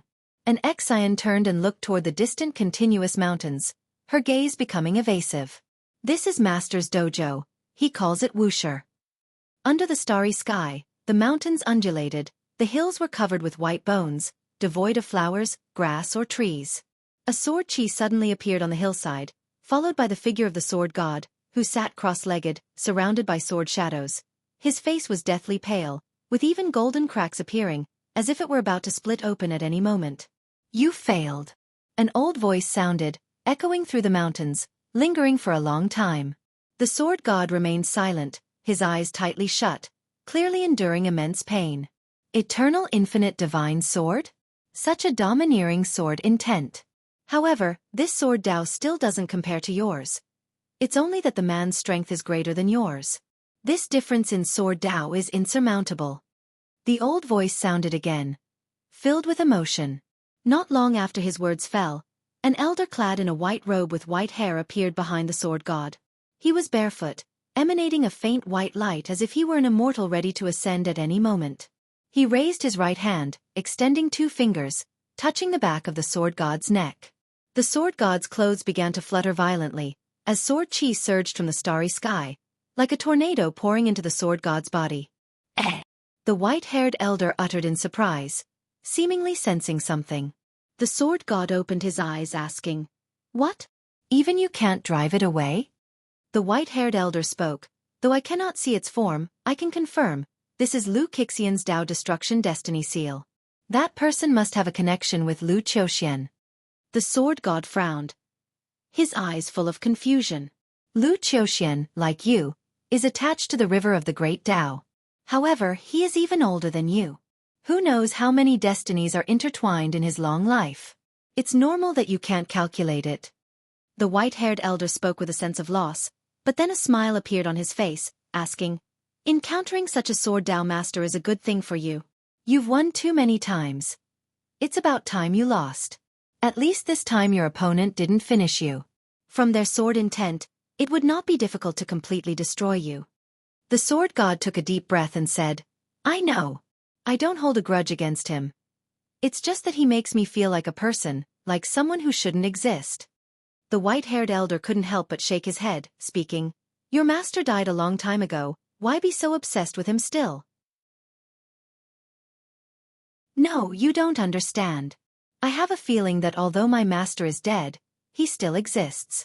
The strengthening sacred heart sword Dao in the river of sword Dao is the best proof.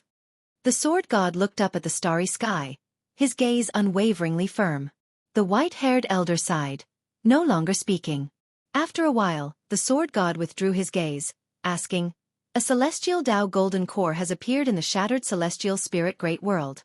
It's very likely left by the celestial spirit ancestor. Don't you wish to resurrect? This is an opportunity. The white-haired elder laughed softly. The celestial spirit ancestor's golden core is not easy to take. Do you think the celestial spirit god stands guard there for nothing? The so-called celestial Dao golden core is just bait. After so many eras, I didn't expect the celestial court to still not give up.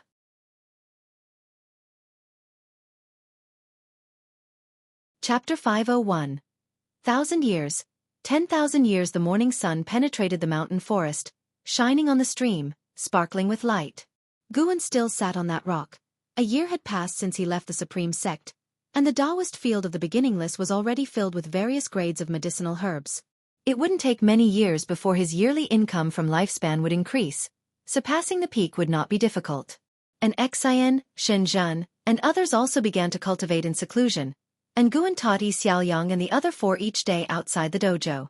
Yi Xiaoyang and his group had to climb mountains and wade through waters back and forth every day.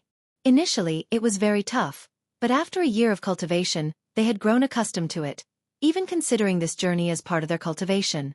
While waiting for them, Guan was watching Zhen Qin.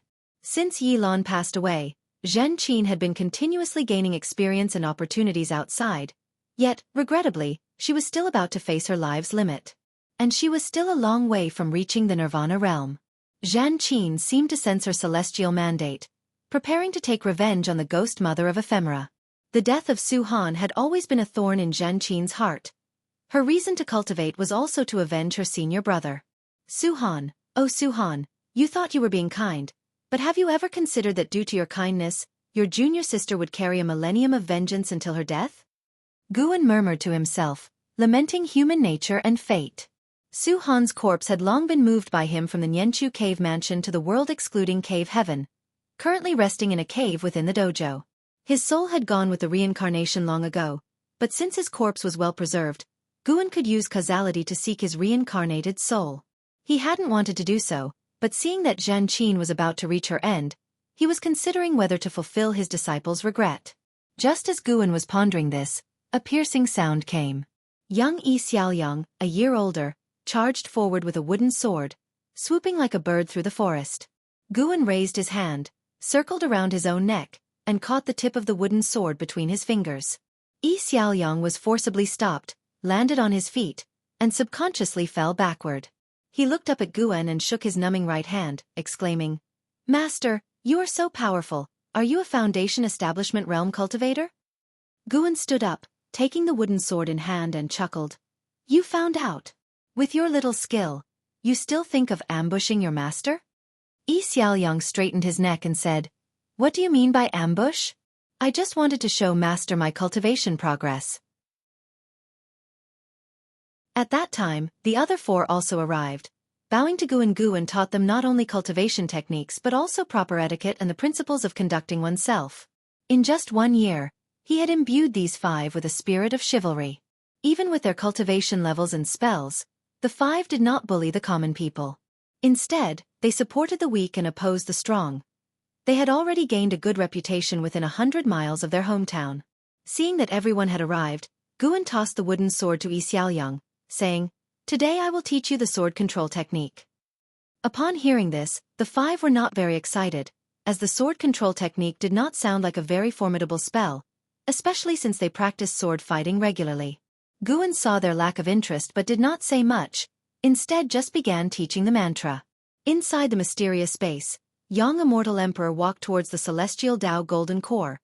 Looking at the majestic and spectacular celestial Tao golden core, his eyes not as fervent as before. After the disaster of the battle court, he felt that the celestial Tao golden core could not grant him power to dominate everything, and heaven had no intention of saving all living beings. Whether it was the immortal dynasty or the holy court, most people felt a sense of mission to bear the destiny of all living beings. From the moment they stepped onto the path of cultivation, they had done both good and evil, but all felt that as long as they were powerful, they had to protect all living beings. The young immortal emperor felt the same. He believed he was destined to be the lord of heaven and earth and must protect all living beings. He approached An Hao, who was still meditating, comprehending the celestial Tao golden core. "Your master has left," young immortal emperor spoke. Upon hearing this, An Hao immediately opened his eyes and looked at the young immortal emperor, furrowing his brows. The young immortal emperor continued, "He took a few of his disciples and left the celestial spirit great world, and your junior sister was also taken with him." Hearing this, An Hao's tight brows relaxed and he asked, "It's good that he left. This world is becoming more chaotic. My master can save heaven and earth once or twice, but he can't always interfere, or sooner or later, someone stronger than him will come. With junior sister following him, I can truly rest assured." Young immortal emperor shifted his gaze to the celestial Tao golden core and said, "And how? I suddenly feel that this golden core doesn't represent the heavenly Tao." And Hao looked at him, the firelight of the celestial Tao golden light shining on his face, his expression complex. "So what do you intend to do?" And Hao asked. He didn't believe in the heavenly Tao either. He pursued the celestial Tao golden core just to rapidly become stronger. The world situation was unpredictable, and despite his strong talent, he also felt a sense of urgency. If he were to die on the path of cultivation, in 10,000 years, no one in the world would remember him. Young immortal emperor slowly said, "I want to contend for the theory of heaven." After hearing this, and Hao fell into silence. The mysterious space fell silent along with them, stretching their shadows long. Seasons changed from spring to autumn, and 5 years swiftly passed. The dojo was vast, but few lived there, and each day was quiet, which helped calm Guan's heart. Every day, teaching Yi Xiaoyang and the other 4, planting flowers and picking herbs, writing books, practicing calligraphy. Guan didn't find it boring at all. Instead, he felt fulfilled. 5 years passed, and Yi Xiaoyang and the 4 others had all reached adulthood and successfully reached the foundation establishment realm. In the scorching summer, within the forest, beside a little stream, Guan looked at the grown-up 5 and felt that time indeed flew by. "Master, I want to change my name and be called Yi Qing Shan from now on," Yi Xiaoyang suddenly said, and the other 4 spoke as well. "I want to change too. My name will be Lin Chuan. My name will be Cheng Meng. I want to change my surname too. Call me Gu Chongxing." "You shameless. Well then, I also want the surname Gu Chengdao." Listening to their words, Guan smiled helplessly and didn't stop them. As the 5 changed their names, their fates too changed accordingly. Guan saw their futures. Guan cleared his throat and said, "You have all established your foundations. In a few years, you will surpass your teacher, and I do not wish to be surpassed. Don't come here anymore. Go and seek a broader path towards immortality." Hearing this, Yi Qing Shan and the others fell silent. They did not argue. In fact, they had wanted to leave for the last 2 years because they had come into contact with cultivators from the immortal cultivation realm and knew how vast it was, making their hearts yearn for it. "Master, we..." Cheng Meng couldn't help but speak.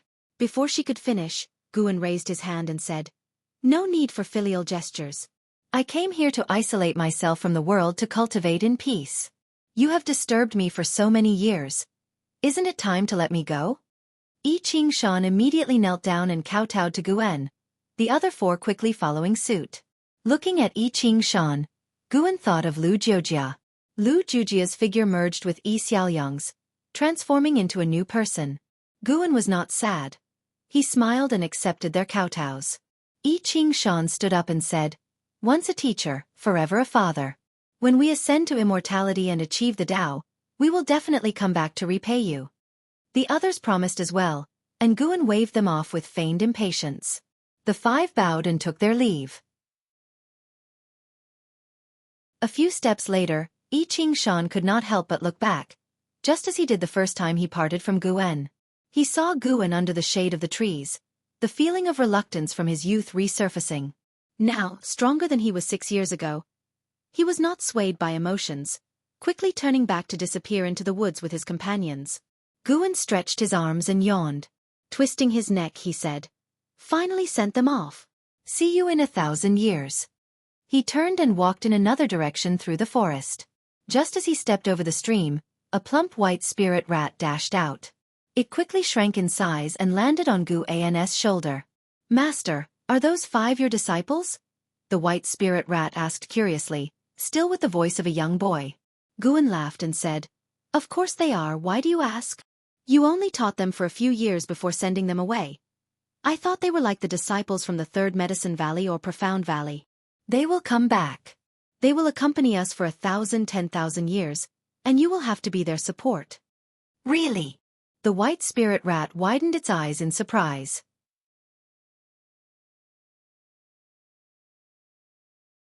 Chapter 502. Once yearned for dark clouds cloaked the sky, and a drizzle fell unceasingly. Between the mountains, trees were toppled.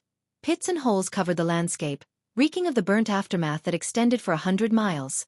A testament to the battle that had occurred. At this moment, 3 women stood in a standoff. Zhen Qin, Jiang Qiong, and the ghost mother of Ephemera, each bearing injuries.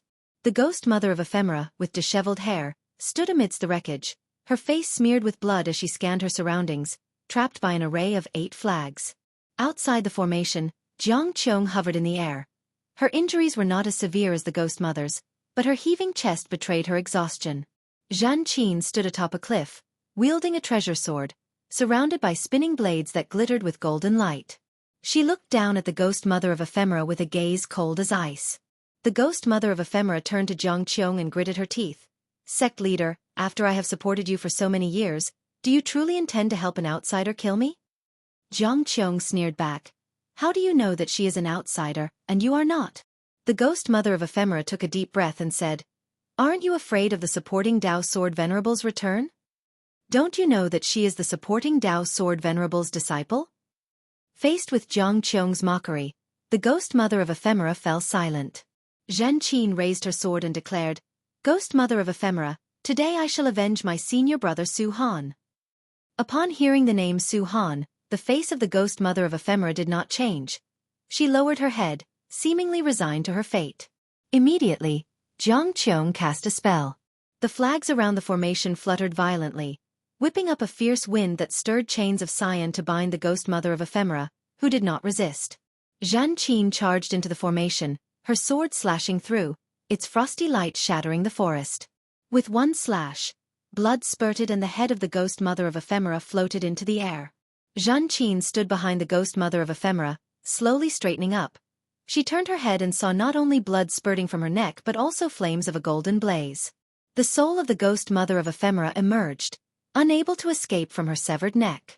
Zhan Qin, looking upon this, felt no joy, only a sense of relief followed by an overwhelming fatigue.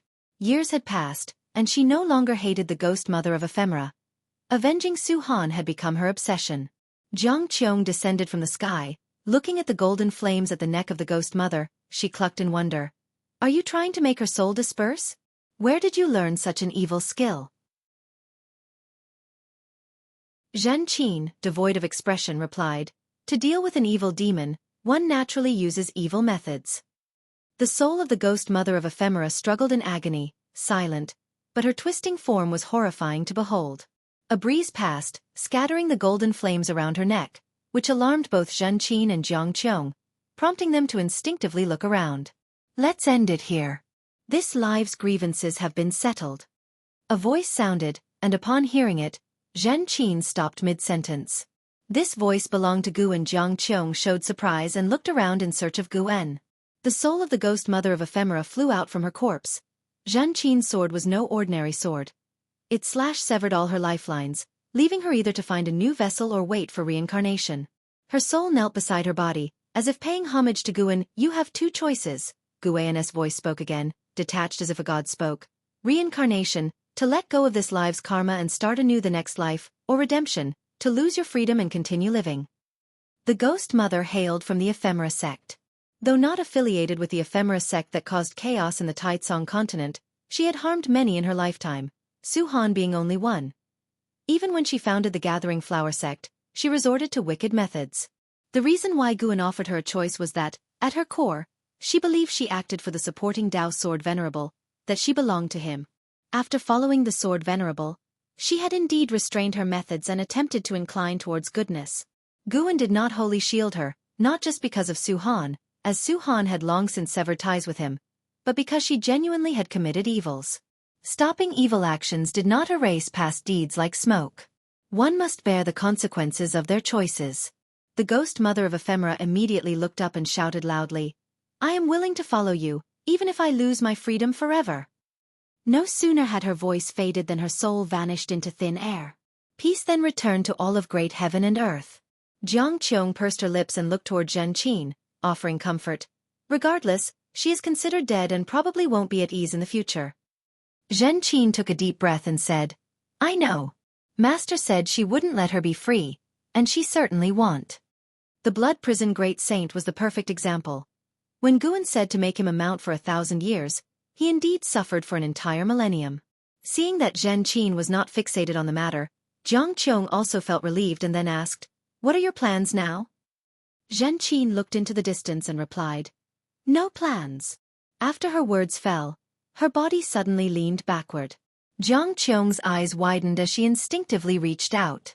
However, a hand moved faster to catch Zhan Qin's shoulder. Zhen Qin looked up and a smile appeared on her face involuntarily. Master, Zhen Qin said weakly. Guan looked at her and sighed softly. Zhen Qin had reached the last year of her maximum lifespan. Today's battle had thoroughly drained her vitality. Jiang Qiong was pleased to see Guan, but she didn't speak, choosing to give the time to the master and disciple. Zhen Qin was too weak to speak and soon closed her eyes, her hand naturally falling. This made Jiang Qiong frown. Guan looked toward Jiang Qiong and said, "The ghost mother of ephemera is dead, and the Gathering Flower sect must be personally managed by you." Jiang Qiong nodded and replied, "I know, I will go back soon." She stepped forward, sizing up Guan, and said, "Everyone says you've left the celestial spirit great world, but I didn't think you were still here. I said to myself, how could you leave without telling me?" Facing this woman who had greatly helped him in his early years, Guan said with a smile, "If you ever run into trouble in the future, just call for me in your heart." He could hear Jiang Qiong's heart's voice and knew she was not one to leave the secular world, so he did not invite her to the dojo. Jiang Qiong stared at him and asked, "Can I summon you if I miss you?" Guan rolled his eyes at her and replied, "I am very busy." Jiang Qiong huffed coldly and said, "Take her away quickly, don't let her die." She couldn't see the end of Zhen Qin's lifespan, but she could feel her life force rapidly draining, a sure sign of ill. Guan nodded slightly, then disappeared from the spot with Zhen Qin. Jiang Qiong didn't leave immediately but walked toward the corpse of the ghost mother of ephemera. After working together for over 1,000 years, she didn't want the ghost mother's body to be left in the wilderness. Zhen Qin had a very long dream where she returned to her youth, a time when she, Su Han, and Yi Yan lived carefree in Profound Valley. Back then, they all aspired to reach the Foundation Establishment realm. When Zhen Qin awoke, she opened her eyes to the blue sky. She sat up instinctively and then saw Guan sitting at a stone table not far away, with an ice coffin next to her. Seeing Guan, her heart settled down instantly. She stood up immediately, ready to go and pay her respects. But as soon as she stood up, she saw the scene inside the ice coffin and froze completely. She couldn't help but blink, but no matter how many times she blinked, the scene inside remained unchanged. How can this be? Zhen Qin became agitated, her body shaking slightly. Inside the ice coffin lay Su Han's body, intact. She looked back at Guan, who was sipping tea, not looking at her. In that moment, Zhen Qin's heart was filled with emotion and shame, and 1,000 words were stuck in her throat, unable to be spoken.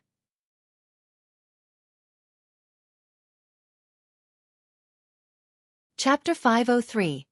A lifespan of 256 billion years. Guan and Zhen Qin sat opposite each other and talked for a long time. After seeing Su Han's corpse, the burden and obsession in Zhen Qin's heart completely dissipated, and she returned to her usual lively and clever self.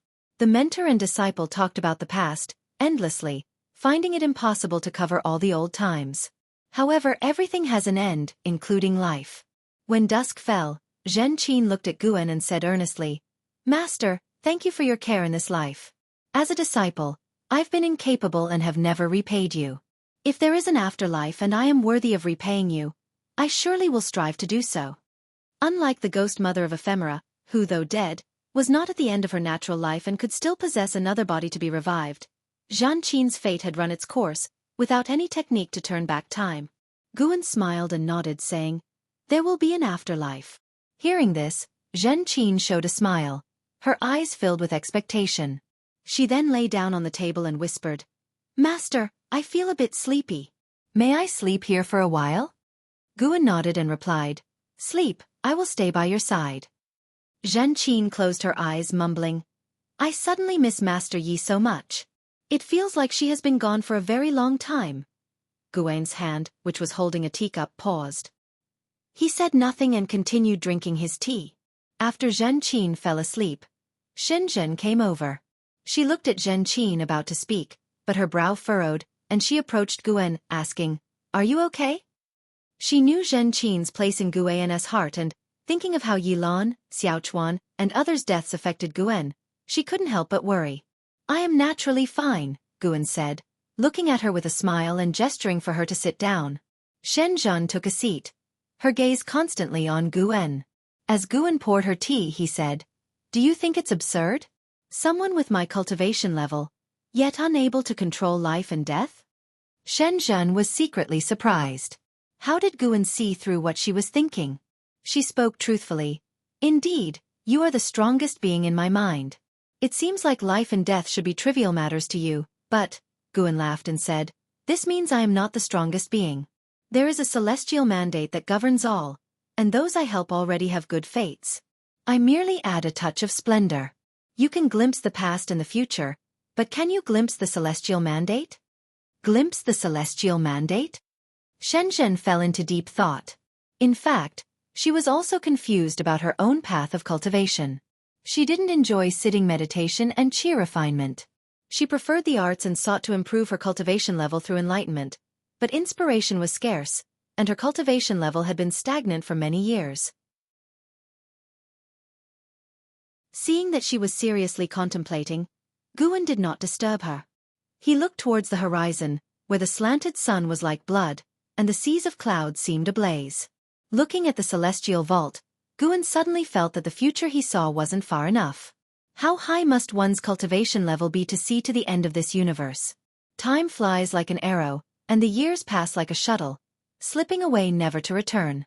A millennium is like a cloud of smoke, with worldly affairs vast like waves. Without the support of supporting Tao Sword Venerable's millennium, the celestial spirit great world faced no calamities from outer heaven, but internal strife remained intense. Ancient secret realms, Taoist fields, and the cave mansions of great powers emerged one after another, causing widespread deadly conflict among the realm's cultivators.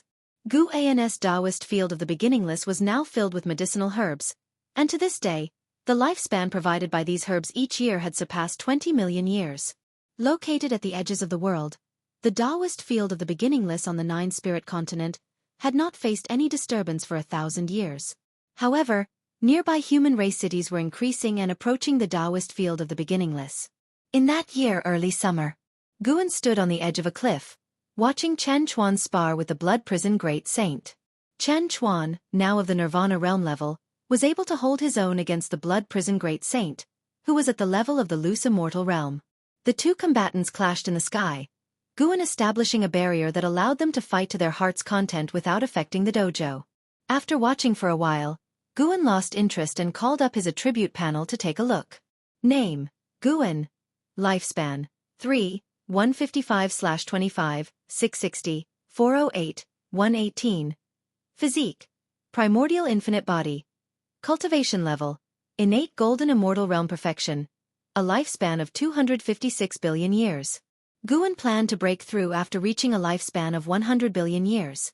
After all, according to the trends of the great heaven and earth, the celestial spirit great world would be engulfed in slaughter for the next 10,000 years unless there was intervention from powers beyond the heavens. Such slaughter was not meaningless. Guan could feel that the number of all living beings in the world had decreased by 10% compared to 1,000 years ago, but this also gave rise to more talents and great powers. The most famous battle in these 1,000 years was the one between the Yang Immortal Emperor and the Ju Luo Sword Monarch for the Theory of Heaven, which ended in a crushing defeat for the Sword Monarch, who fled back to the Great Hong Sword Heaven, while the Yang Immortal Emperor, after collecting 9 volumes of the Theory of Heaven, went into seclusion. Guan peered into the Yang Immortal Emperor's fate through an Hao's Dao Destruction Destiny seal, and found that the Emperor's destiny was transforming and his cultivation level was rising steadily. The Yang Immortal Emperor, being the Taoist Zhang Zizai Immortal, meant that the Holy Court had almost no chance of victory, and Zhu Shi, the Saint Heaven reincarnation, was still wandering in the mortal world. Even after regaining her past life memories, she had no intentions of returning to the Holy Court. A figure approached Guan. It was the ghost mother of Ephemera. She looked just like she did in life, but in reality, her body was made of flowers and plants, no longer human. Now she was responsible for managing the medicinal herbs in Guan's dojo, since the others were occupied with cultivation, and an Xian had long since lost interest in managing affairs. "Master, we are running out of seeds," the ghost mother of Ephemera said softly. Having experienced life and death, and after 1,000 years of settling, her temperament had become much more stable, starkly different from her past as the deputy sect master of the Gathering Flower sect. Guan glanced at Chen Chuan and said, "There will be new seeds tomorrow. You should go and cultivate for now." The ghost mother of Ephemera immediately bowed and took her leave. "Wait a moment." Guan spoke, and upon hearing him, the ghost mother subconsciously turned around, only to have a secret manual fall into her embrace. She accepted the manual and saw at a glance that it was a cultivation technique. Strive to reach nirvana as soon as possible. That way, you can serve me for a longer time, Guan said before turning and walking away. A ripple of emotion disturbed the tranquility of the ghost mother of Ephemera's eyes. She watched Guan's retreating figure, her thoughts unknown. Guan walked out toward the dojo. 5 acquaintances were to arrive today, and he needed to see them.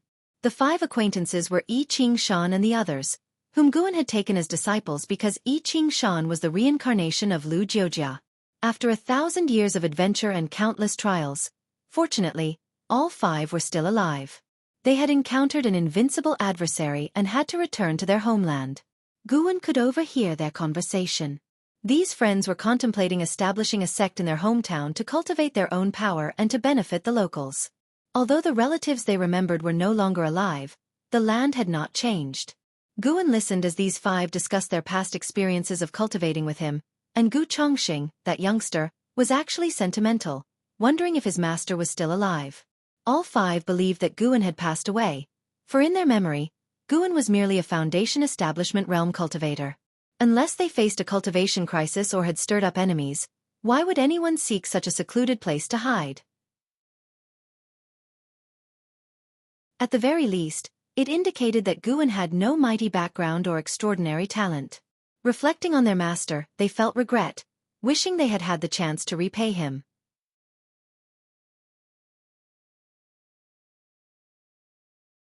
Chapter 504. Never Give Up in the Woods. Yi Qing Shan, Lin Chuan, Cheng Meng, Gu Chongsheng, and Gu Chengdao moved forward while chatting, looking at the forest which felt both familiar and strange to them. They talked about the past millennium with deep emotion.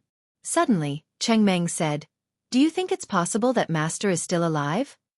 At these words, the other 4 fell silent. Of course, they wished Guan were alive, but when they had left, the Master was still a cultivator at the Foundation establishment realm. Judging by the cultivation speed he described, it seemed highly unlikely he could survive 1,000 years. Unless, of course, the Master had deceived them. After all, they had never truly understood his cultivation level. Isn't finding him one of the reasons for our return? Gu Chengdao, the youngest yet most composed of the 5, spoke up. He always felt that their master was not like ordinary people.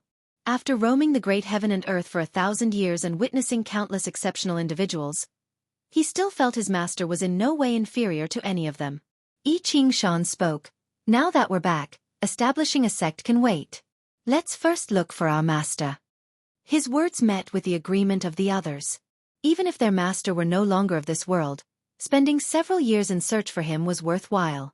Gradually, their conversation turned to their sworn enemies. Mentioning their enemies made their teeth itch. Their disciples and friends had been slaughtered by these foes, and they themselves had narrowly escaped death. Even with all the hatred, they had no means of revenge, as their enemies were cultivators of the immortal Tao realm, backed by a major sect. As they talked, they came to a small stream and were struck dumb. Lin Chuan couldn't help but ask, "Could this be the same stream from 1,000 years ago? How is it still here?" Yi Qing Shan was somewhat bewildered, responding, "A millennium isn't enough for the great heaven and earth to undergo massive change, especially since there hasn't been sect conflict or demon mischief around here. Naturally, there wouldn't be much alteration." They looked around, recalling the past intricacies of their lives. After a while, the sound of footsteps came from deep within the woods across the stream, drawing the attention of Yi Qing Shan and the others. They hadn't sensed the presence of humans or demons, so the sound of footsteps was certainly startling. Looking intently, they saw a young woman in green clothes, carrying a bamboo basket, walking out from the depths of the forest. Her beautiful face and pure aura were like that of a celestial maiden descending to the human world, leaving Yi Qing Shan and the others stunned. The newcomer was an Xian. 1,000 years had passed, and an Xian had entered the Nirvana realm, her aura transcending the ordinary, while Yi Qing Shan and the others were still stuck at the Mahayana realm, unable to find the opportunity for Nirvana. An Xian stood before the stream, smiling at them, awakening them from their reverie as they hurriedly bowed and made a fist-in-palm salute. "Senior, I am Yi Qing Shan. 1,000 years ago, I cultivated here for several years. We have now returned in hopes of finding our master. Have we perhaps offended you in any way? I Ching Shan spoke first. After all, if someone had claimed this area over the past millennium, they would have no choice but to leave. He couldn't fathom Nzin's cultivation level. Thus, he was sure she was an entity of the immortal Tao realm. Even just being a great cultivator at the lowest nirvana realm would be far beyond their ability to provoke. An Xen laughed. I have been cultivating here for 1,000 years. Could your master's surname be Gu and his given name En? At her words, the five displayed great surprise and answered affirmatively, eagerly inquiring about Gu An's relationship with her. An Xen answered, I have indeed met him. He is currently in closed-door cultivation. I have established a dojo in this area. I share a deep connection with him, so if you need assistance in the future, feel free to reach out to me. Hearing that their master was in closed-door cultivation, the five were overjoyed, thanking an Xen for her kindness. I Ching Shan wanted to ask more about Gu An's situation, but an Xen shook her head, saying no more, and he could only let the matter rest. Senior, we wish to establish a sect nearby to aid mortals in their immortal cultivation. Will we be disturbing you? Cheng Meng asked cautiously. An Xen lifted her hand, pointing to the stream before them. As long as your sect does not cross this stream, you won't be causing a disturbance. Guan had informed her that I Ching Shan was the reincarnation of Lu Jiujia, so she also anticipated what kind of sect I Ching Shan would establish. Upon hearing Nzin's response, all five felt completely relieved. An Xen turned and walked back the way she had come, leaving them with parting words. The great Tao is long. Do not become blinded by hatred. Your own cultivation is what matters most. These words startled the five, and they remained shocked until an Xen vanished from their sight. Only then did they come back to their senses. Gu Chongxing asked carefully, did she overhear our conversation, or did she divine it? It is said that a great power of the immortal Tao can look at a person and know their past and future. I Ching Shan took a deep breath and said, she must have deduced it. Perhaps our master came here originally in search of her. The other four also felt this made sense and held an Xen in even greater awe. They didn't linger any longer and turned to leave. Now that they were certain their master was still alive, they could begin their own plans. On the other side, an Xen walked deeper into the woods, and when she saw Gu An's figure, a smile appeared on her face. She quickened her pace, abandoning the demeanor of a celestial maiden and adopted the lively, joyful posture of a young girl. Master, how did I do? An Xen asked proudly as she arrived in front of Guan. Guan stood in front of the bushes, a butterfly perching on his right hand. He stared at the butterfly and said softly, not bad, you have a third of my charm. An Xen became even more proud and curiously asked, Master, aren't you afraid they might establish another supreme sect? Guan replied, as long as we remain in the celestial spirit great world and continue to interact with others, such things are inevitable. Let them be. At least for the sects they create, we have no responsibility to protect them. The prosperity they create can also serve as entertainment for you when you are bored, and experiencing fate and encounters among the mortal realm is also a form of cultivation. He lifted his right hand, and the butterfly flew away. Then, he and an Xen headed toward the Taoist field of the beginningless. That makes sense. Being in seclusion for too long can indeed become dull. However, I've agreed to spar with Celestial Demon Child in 100 years. I certainly don't want to lose to her again, said an Xen as she followed beside Guan. She got along very well with Celestial Demon Child. Their rivalry was healthy, spurring each other on. No matter who won or lost, neither would take it lightly. She told me the same thing, Guan said with a smile. There weren't many people in the Taoist field of the beginningless, but none of them were the quiet type. He thoroughly enjoyed the lifestyle there. When bored, he could visit Immortal Seeking Island or Human World Peak, or venture elsewhere. There was always a destination. Leaving the Supreme Sect didn't mean he was cut off from the world. The master and disciple chatted casually as they walked back to the dojo. On the other side, deep in the cosmos, a majestic world gate stood in the void, as if at the center of the universe, radiating an endless ancient aura. A fluctuation emerged from within the gate, and a figure stepped out. This was a man in black, enveloped in a crimson aura, his head adorned with a crown resembling a mystical beast, and a belt embedded with dragon scales. He radiated a powerful presence. After stepping through the world gate, his gaze fell upon a figure beside it. He turned and saluted. Senior, it has been many years. Are you well? The figure he addressed was none other than the celestial spirit god. The celestial spirit god shone with intense brightness, its shape visible but its visage unseen. It seems the battle court is determined to continue this conflict, the celestial spirit god said, its tone indifferent. The man in black cracked a smile and said, "There's no choice. The karma between us and the Long clan is too deep, irreconcilable." The celestial spirit god did not respond, and silence fell over the void. After a moment's hesitation, the man in black asked, "Senior, if the celestial court were to reappear in the human world, would you consider returning?" As soon as he finished speaking, his expression changed drastically, and he trembled all over. The celestial spirit god did not stand, but a terrifying intent to kill locked onto the man in black, leaving him quaking with fear. Do not attempt to test the will of a god, or else even the battle court cannot keep you safe. The voice of the celestial spirit god rang out, and the man in black felt the world spin.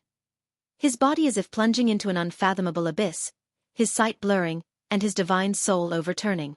After a while, the man in black opened his eyes to find himself upon a meteor. He stood up, peered into the distance, and could not see the world gate. He was silently alarmed. Such a terrifying power of the heavenly Tao. Is this the force that suppresses a great thousand world?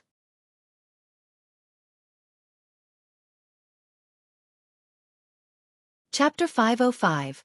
Long Family Destiny Pattern. Celestial Tao merits I Ching Shan and his 4 companions acted quickly. They first chose a mountain to construct buildings, and then began recruiting children with spirit roots.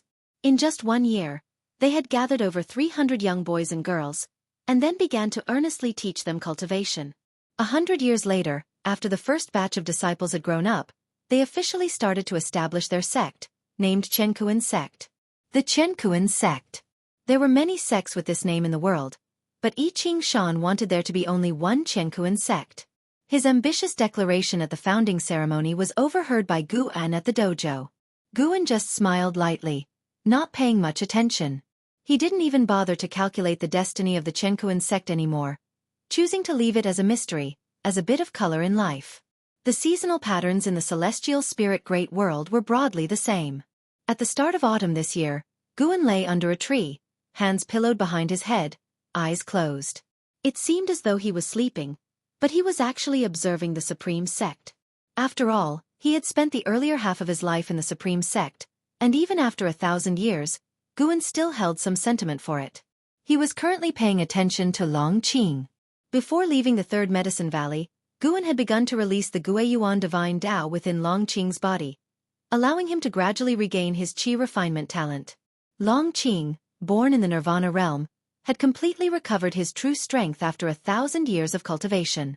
Under his leadership, the Third Medicine Valley had become a very powerful force within the Supreme Sect. Everyone knew that he was raised by Guan. With him there, the bond between the Supreme Sect and the supporting Tao Sword Venerable would not break. Therefore, even those whose cultivation levels were several greater realms higher than his would still try to please him. Unlike Guan's style, Long Qing turned the Third Medicine Valley into a power-chasing valley, losing the leisurely and peaceful atmosphere of the past. At this moment, someone was persuading Long Qing. This person was a profound Yuan-free immortal who came from the World Gate. Guan initially thought he was here to cause trouble, especially since he carried the thick aura of the battle court. However, this person had lingered outside Celestial Spirit Great World for decades and then infiltrated the Supreme Sect, where he stayed for several decades before finally approaching Long Qing. He was currently explaining to Long Qing about the strength of the Long clan and their deep connections with the battle court. Previously, Yi Tianji had shown Long Qing many images from past lives, but those were only fragments of memories. When Long Qing truly understood his heritage, his feelings were incredibly complex. Inside Long Qing's loft, he sat on a chair, silent for a long time. The profound Yuan-free immortal waited for him to accept his heritage. Long Qing remained silent for half an hour, then he looked up at the man in black and asked, "You've told me so much, but who are you?" The man in black smiled and said, "My name is Candle Star from the Battle Court, a disciple of the Lord of the War Court. I have lived far beyond your imagination, and much of the history I've told you, I witnessed personally." Hearing this, Long Qing frowned. He was not frightened into standing up. Instead, he stared at Candlestar and asked, "If you come from the battle court, why awaken my hatred towards it?" Candlestar laughed and said, "The battle court has strayed, always trying to please the immortal gods. I am not satisfied with that. I prefer the battle court under Emperor Longxin's rule." That was the true battle court worthy of battle's name. As he spoke, his eyes revealed longing and excitement. Long Qing's frown deepened. He could not see through Candlestar's intentions, nor could he discern whether his words were true. Candlestar looked at Long Qing, raised his hands, and suddenly said excitedly, "Do you know why the battle court targets your Long clan? It's not because you are the legitimate one, but because they fear your bloodline." "No, they want to obtain it." Long Qing's expression changed, but before he could speak, Candlestar continued, "The real founder of the battle court was Emperor Longxin's father, Long Zhan, also known as Celestial Dragon Emperor. Without experiencing the era's tribulation of the Great Thousand World, he grew rapidly. In every battle, his strength surged substantially.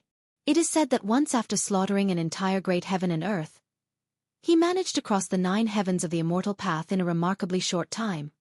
Emperor Longxin's talent was also immense, but he turned against the Celestial Dragon Emperor and thereafter ceased creating slaughter." Candlestar grew more excited as he spoke, his eyes even gleaming. He could not only grow stronger through slaughter but also resist heavenly might. Even crossing the 9 heavens of the immortal path, he managed to successfully cross the tribulation within a day. Such talent, such destiny pattern, is enough to drive the 3,000 great thousand worlds mad. Candlestar's intense gaze made Long Qing uncomfortable. Long Qing couldn't help but say, "Are you suggesting that the Long clan inherited such talent and destiny pattern?" "Exactly. The grandson of Emperor Longxin once inherited such talent, and that was also why the Long clan headed toward decline," Candlestar replied, his gaze sizing up Long Qing with greed filling his eyes. Long Qing snorted, "So you want to possess me?" Candlestar quickly shook his head. "No, no, no, the talent of the Long clan, and you who cannot be killed no matter what, obviously your clan hides a great cause and effect. The fools of the war court can't see this clearly. Of course, the most important thing is that I also believe in my own talent.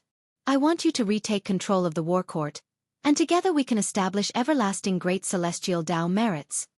Long Qing furrowed his brows again. He muttered, "With my current cultivation level, how many years would it take to overthrow the war court?" Candlestar answered, "If it's fast, several tens of millions of years. If slow, several hundreds of millions of years. Of course you have to survive and you cannot slack off." "Tens of millions of years?" Long Qing widened his eyes, unable to remain calm. He couldn't help but exclaim, "Are you joking with me? Even if it really took that many years, could you wait that long?" Candlestar huffed. "Why can't I wait? I also need time to cultivate. Don't feel that it's too long. To reach my current cultivation level, closing my eyes, 1,000,000 years pass in an instant, not to mention those who are in seclusion seeking enlightenment. For them, even 10 million years are not worth mentioning. The reason you haven't felt time passing so quickly is that this great thousand world is currently undergoing an era transition. The heavenly Tao promotes the movement of heaven and earth, and living beings are continually fighting. You've experienced too many changes." Long Qing fell into silence. Candlestar then looked around, examining the furnishings within the room. Long Qing took a deep breath and asked, "Since that's the case, how will you assist me?" Candlestar turned his head towards him, smiling. "You first become the sect leader of the Supreme Sect. By then, let the Supreme Sect unify the world. After the era of tribulation ends, and the celestial merits fall onto the Supreme Sect, as its sect leader, and me as the vice-sect leader, we will receive vast celestial Tao merits, aiding us in our enlightenment. In the silent extinction domain, there is a world gate that will limit the war court, preventing them from invading in large numbers. Previously, your master killed Yi Tianji, which has already placed the war court in a dilemma, causing internal divisions. Now is the best time for us to develop our sect." After hearing this, Long Qing's brows gradually smoothed. Elsewhere, far in the Taoist field of the beginningless, Guan listened to their conversation, and he was not too surprised because he had previously guessed why the war court was hunting the Long clan. The silent destruction god emperor used a person from the Long clan to cultivate the celestial dragon reincarnation dharma aspect, which was the best proof. He was more interested in the celestial Tao merits mentioned by Candle Star. If Longqing and Candlestar could indeed lead the supreme sect to become the ruler of the world, it would be a good thing, providing Guan with a sense of presence as well. Of course, if Longqing were to go astray, Guan would not ignore it. He had protected Longqing, so he had the responsibility to keep an eye on Longqing, to prevent him from walking the path of slaughter followed by his previous life and ancestors. Guan stood up and headed towards the mountain forests. With the establishment of the Chenkuan sect, the sect had been aggressively recruiting disciples, and the number of disciples had quickly surpassed 10,000. With so many people, there were bound to be some who caused trouble. Indeed, someone was heading towards the forbidden area designated by the Chenkuan sect, approaching the Taoist field of the beginningless. Guan felt it necessary to arrange a guard, pretending to be a hermit in deep mountains. An Xin, who usually needed to focus on cultivation, didn't have the time to watch continuously. He had just entered the mountain forest when a streak of white light sped over and landed on his shoulder. It was the white spirit rat. "Master, where are you going?" the white spirit rat curiously asked. Guan laughed heartily. "You run around all day, full of energy, and you don't cultivate. How about becoming the Demon King?" The white spirit rat's eyes lit up at hearing this. It asked, "Really? Come, I'll transform some demons, and you can choose from them. From now on, you'll be in charge of guarding around the Taoist field, and you will not allow anyone to trespass without permission." "That's great, Master. I definitely won't let you be disappointed," the white spirit rat said excitedly. Even though it had shrunk its rat body, it still looked chubby, laughing like a trembling white fur ball. Guan began instructing the white spirit rat on what it could and couldn't do. This guy was too mischievous. Rules must be established to prevent it from becoming utterly lawless. He couldn't allow it to become like the Cyan Bull Demon under Lord Lao Zi of the Great Monad.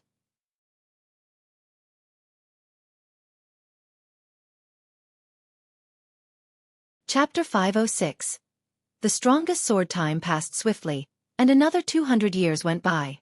Guan enlightened 100 demons, taught personally by the white spirit rat. An Xin introduced them to I Ching Shan and others, enabling the white spirit rat to quickly establish a relationship with the Chenkuan sect. Under the guidance of I Ching Shan and his peers, the Chenkuan sect occasionally presented gifts to the white spirit rat and its subordinate demons, making the relationship between the two parties increasingly close. After 200 years, the Chenkuan sect had risen to power, becoming a first-class sect in the Nine-Spirit continent with aspirations of sweeping across the world. With 9 Mahayana practitioners, the Chenkuan sect was truly invincible in this land, and unifying the continent was only a matter of time as long as no forces from overseas intervened.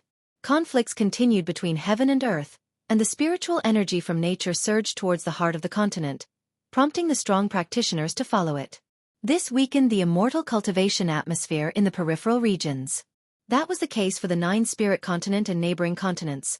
Almost no creatures from the immortal Tao realm visited this area, though many lower realm beings wanted to spend their remaining life here. On this day, inside the Taoist field of the beginningless, by a lake in the mountains, Guan was fishing. Blood Prison Great Saint stood by, curiously watching the lake's surface, and couldn't help but ask, "Master, are these fish of a special kind?" In his mind, the master was the strongest. In his view, the master wouldn't engage in meaningless activities. Even the leisurely ones would, upon reflection, hold significance, just like how the master enjoyed reading and writing, which Shen Zhen emulated and then attained enlightenment. There were also the games of Go and chess created by the master, which could enhance one's comprehension of the Tao. Even gardening held many subtleties, allowing for deeper contemplation. Even serving as a bullock, 1,000 years of reflection had helped the Blood Prison Great Saint shed his impetuous and arrogant temperament. This lake was newly created by Guan yesterday. When he went to the hidden spirit palace to gather medicinal herbs, he brought back several small fish, all of which were released into the lake. Guan replied, "Nothing special, they are just ordinary fish." Ordinary fish? The Blood Prison Great Saint was even more confused. He carefully observed the lake in front of him, convinced that it must hold some profound mystery, though he still couldn't see through it. Little did he know, Guan simply wanted to fish for the sake of fishing. His fishhook was formed from concentrated mana, and once it stuck to a fish's mouth, the fish couldn't escape but wouldn't be hurt either. He merely wanted to experience the process of fishing. After leaving the Supreme Sect, although he had a broader dojo, Guan still had idle moments.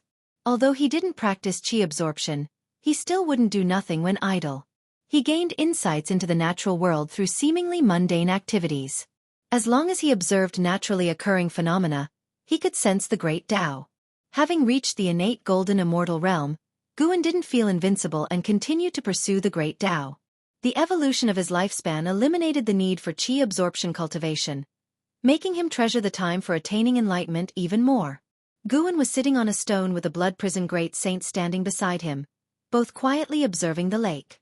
Sunlight fell on them and blended with the landscape, creating a peaceful and beautiful picture.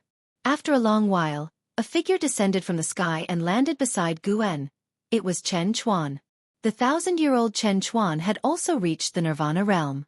From Nirvana to the loose immortal realm, the time required was incomparable to that of the mortal realm, so those at Nirvana realm around Guan still hadn't reached the loose immortal realm. Not everyone's talent compared to Enhao's.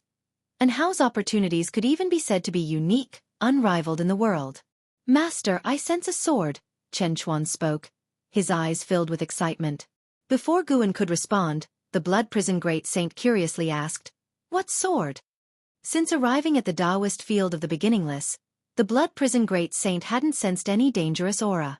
He hadn't felt the formidable sword, but he knew Chen Chuan's destiny pattern was extraordinary, so he was very curious.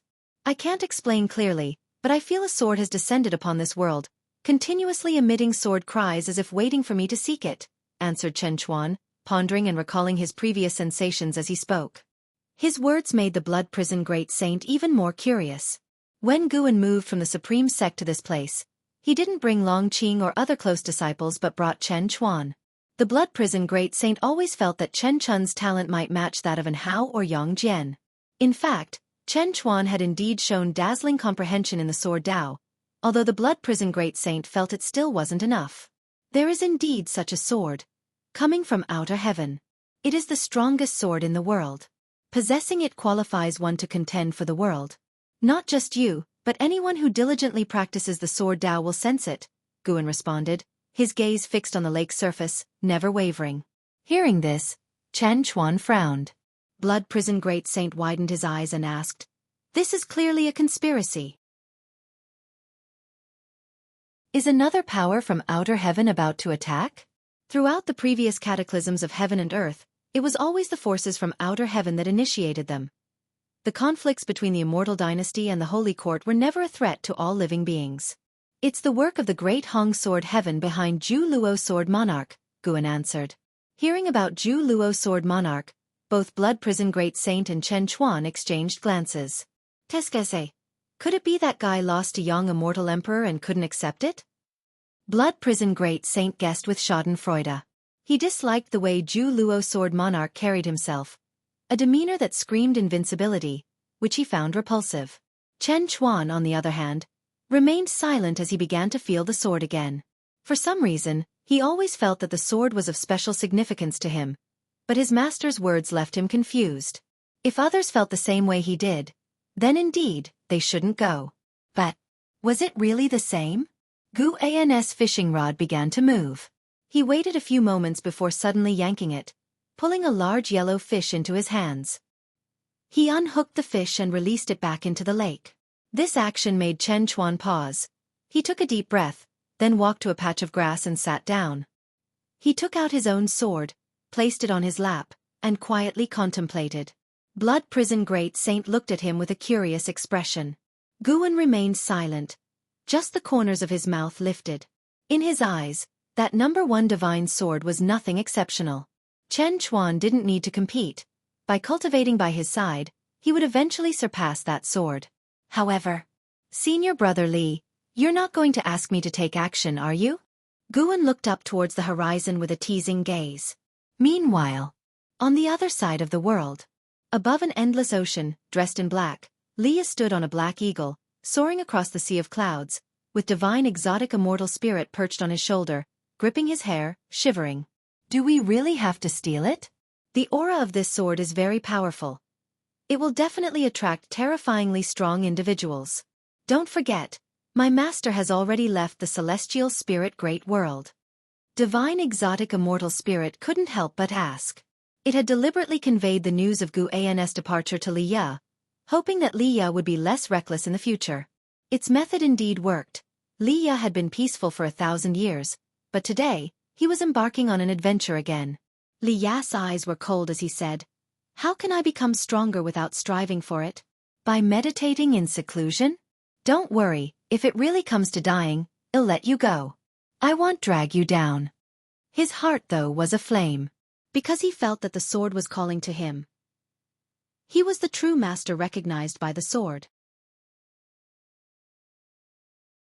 Divine exotic immortal spirit couldn't help but say, "Do you really think I could escape if it comes to that?" Li Ya glanced at it and said, "Then why don't you leave now?" "I must go regardless. Perhaps this is my only chance to catch up to Enhao." Divine exotic immortal spirit rolled its eyes, retorted irritably, "You're always talking about Enhao. It's been years without any news of him. He might already be dead. Don't always fantasize about how strong your opponents are, and then force yourself. That's impossible. He can't be dead. His cultivation level must be outrageous. With my current abilities, I doubt I could withstand even one of his moves." Li Ya shook his head. No matter how far the places he had visited or how strong the people he had met, he always believed that Enhao was the foremost talent in heaven and earth. He felt that fate had made him encounter Enhao, and that was a blessing to him. With Enhao there, he would never be complacent about his achievements. He would always feel not strong enough and thus continue to strive. Divine exotic immortal spirit scratched its head, feeling that Li Ya was delusional and beyond persuasion, but it was not panicking. After all these years, it suddenly wanted to see its master, and Li Ya should be able to help it.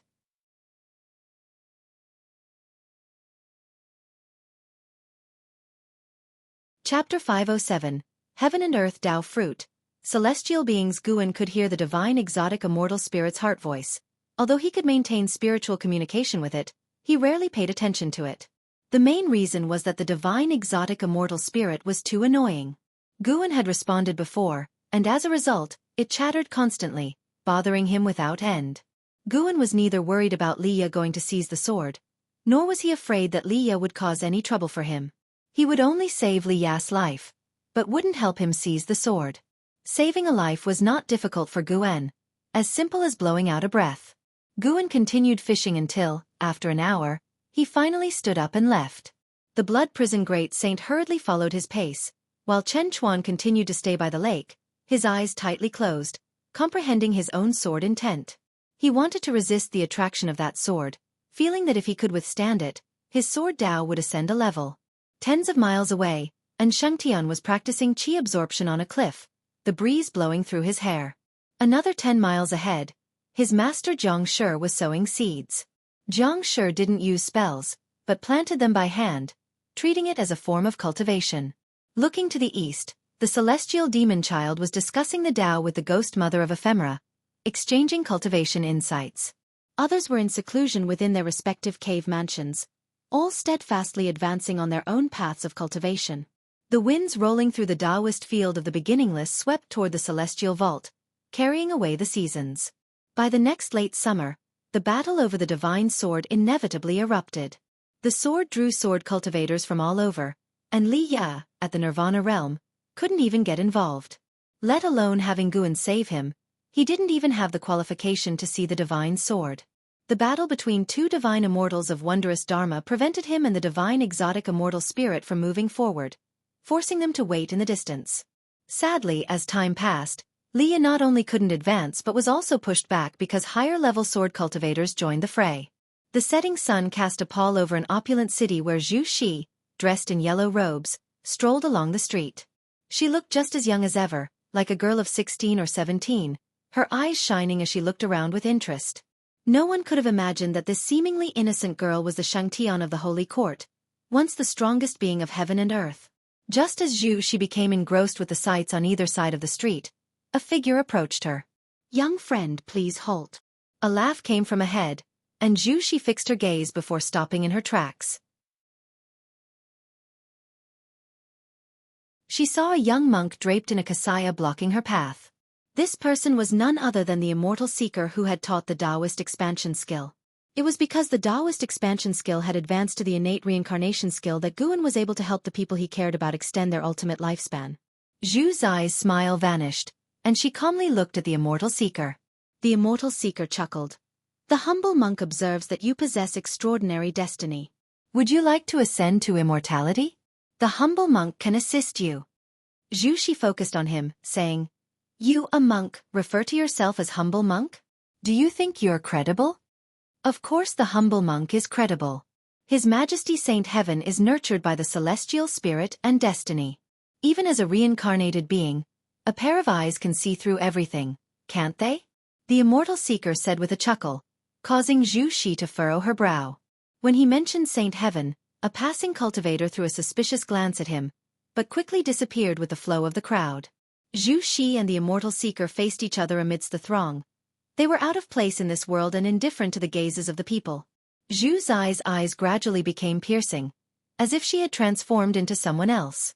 She exuded the aura of someone who reigned supreme, looking down at the immortal seeker, asking, A person from heaven? The immortal seeker laughed. Your Majesty is indeed formidable. Zhu lifted her right foot and took a step forward. As her toes touched the ground, the world suddenly changed. The streets and the people coming and going all vanished, and they found themselves in a dim, desolate mountain wilderness, with dense clouds in the sky and faint thunder rumbling. Immortal Seeker did not panic and continued to smile at Zhu. Are you sure you have what I'm looking for?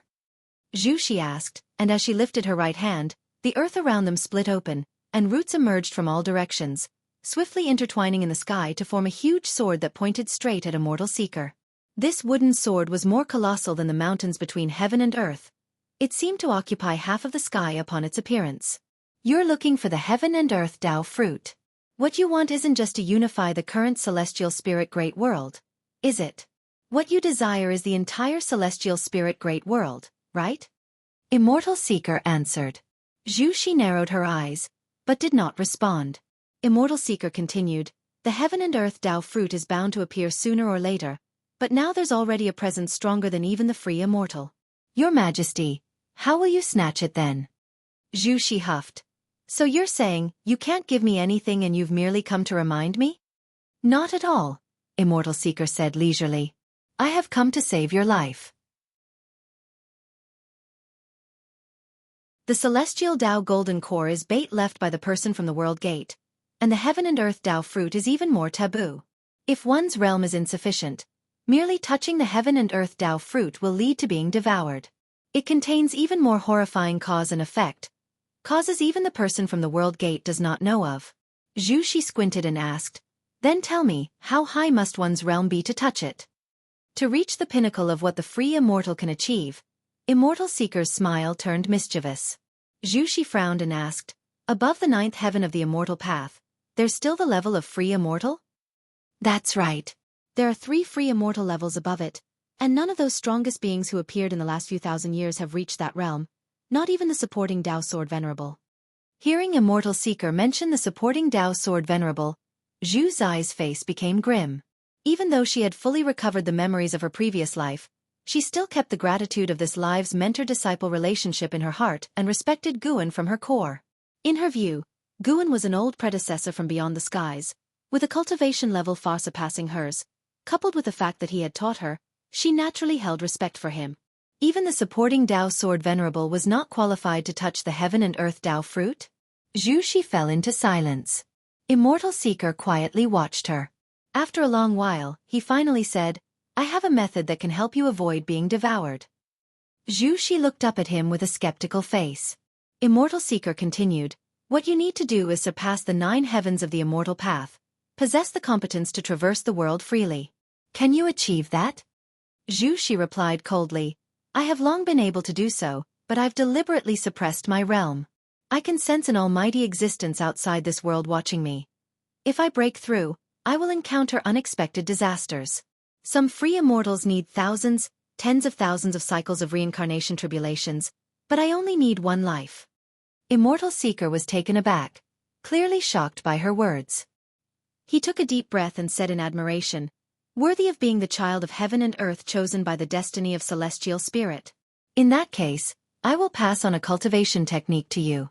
Practice it first, then break through. Zhu Zai's right hand dropped, and the huge wooden sword suspended in the dim celestial vault dissipated like smoke and clouds.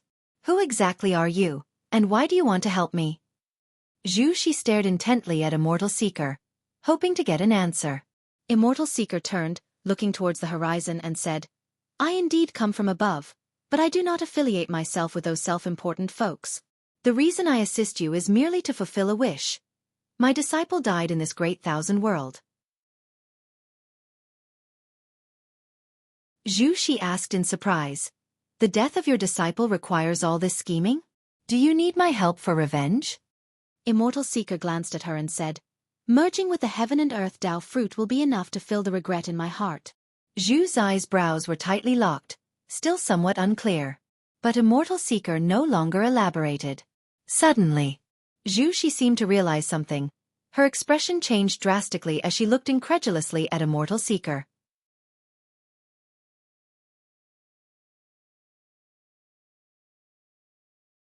Chapter 508. 9 Extreme Sacred Heartsword. The Legend of Yangxian Human World Peak. Heaven-defining peak above. Heaven and Earth Tao Fruit. Celestials. Within the courtyard at the mountain's summit, Guan sat in a rocking chair with his eyes closed, musing to himself. Meng Lang's conversation with the Immortal Seeker had reached his ears. With his current cultivation level of innate golden immortal realm, no movement within the celestial spirit great world could escape his notice, especially concerning Zhu Shi, whom he had always been keeping an eye on. Guan had always had an impression of the Immortal Seeker, but had not expected him to have such a background. What exactly was the world above like? The self-assured individuals mentioned by the Immortal Seeker, could they be the immortal gods pursuing him to the extreme? Celestial Tao Golden Core. Heaven and Earth Tao Fruit. Interesting, could it be that the previous celestial spirit great world was transformed by some great power, and after the demise of that being, the world shattered, creating today's vast universe? If that was the case, what level of cultivation did that being have? Upon reaching the innate golden immortal realm, Guan's Tao fruit could also create a world, confirming that the existence was at least of the innate golden immortal realm. However, just how high his power was difficult to gauge. Perhaps the growth of a world required time, but Guan wanted to estimate as high as possible because he would regard any powerful existence as a hypothetical enemy. He would not hold enmity towards those with whom he had no grievances, but he needed the confidence to respond. The celestial spirit god was scheming with the celestial Tao golden core, but what was being calculated by the heaven and earth Tao fruit that could devour all living beings? Suddenly, Guan felt that the celestial spirit great world, so clear and transparent in his eyes, became interesting and full of suspense. He was curious to see what storms the celestial Tao golden core and the heaven and earth Tao fruit would stir up in the years to come. Since he had decided to watch over the world's changes from within the dojo, he would not make a move lightly. Guan opened his eyes, raised his hand, and a book from inside the house flew into his hand. He had left many books in his various residences, occasionally revisiting them for new insights. He gently rocked in the rocking chair, undisturbed by anyone. A figure appeared out of nowhere in the courtyard, none other than Zhu Xinglan, the leading disciple of heaven-defining peak. With his cultivation of the 9th floor of the wandering immortal realm, he saw his master's chair swaying and took another look, then began to tend to the courtyard. He did not realize that his master was sitting in the chair. Guan did not leave either. He was simply concealed by the huge gap in their realms, allowing him to remain completely invisible to Zhu Xinglan and undetected in any way. To those of Human World Peak, they did not know Guan by name, only Meng Lang. As a great cultivator, being away for thousands or even tens of thousands of years was nothing out of the ordinary, so no one wondered about Guan's disappearance. After spending half a day on Human World Peak, Guan stepped back into the Taoist field of the beginningless Tai Tsong continent, upon a barren plain. Long Qing was meditating in the air, surrounded by black qi which violently tugged at his robes. Candlestar stood on the ground, staring at him and nodding slightly, his eyes full of admiration. At that moment, Long Qing opened his eyes, looking into the distance and furrowing his brow as he asked, "What sword is this exactly?" "It's quite formidable." Candlestar turned to follow his gaze, looking toward the horizon, and said, "The 9 extreme sacred heart sword from Great Hong Sword Heaven, the first demonic sword of their sect, formed from the entire cultivation of a certain sword venerable." His soul was forged into a sword soul, which was then placed within the sacred heart sword Tao in the river of sword Tao, nurtured for countless years to take today's form. To possess this sword is to gain the power to roam the worlds unopposed. Hearing this, Long Qing in surprise asked, "A demonic sword?" "Correct, to tame this sword, one must gain the recognition of its sword soul, but the sword soul is violent and often devours the souls of its masters, so naturally, it is considered a demonic sword," Candlestar said, a hint of playfulness on his face. Narrowing his eyes, Long Qing asked, "Could it be that Great Hong Sword Heaven wants to treat the living beings of the celestial spirit great world as nourishment to feed this demonic sword?" "That's not it," Guan guessed. "It might be related to the founding ancestor of Great Hong Sword Heaven, the Sword God." Sword God. Along with the roar, Candlestar recounted the feats of Sword God Yang Pingon, and also mentioned Sword Dao Saint Ancestor Yang Xian. Long Qing listened with rapt attention, never having imagined that such formidable figures existed in other great heaven and earths. After a brief pause, Candlestar said, "The Transcender who guards this great thousand world once declared that Sword Dao Saint Ancestor possessed the highest level of comprehension in this great thousand world and could even be considered an anomaly." Long Qing asked with curiosity, "Where is that Sword Dao Saint Ancestor now?" "I don't know," Candlestar admitted. "Some say he has perished, while others believe he is hidden deep within the river of Sword Dao.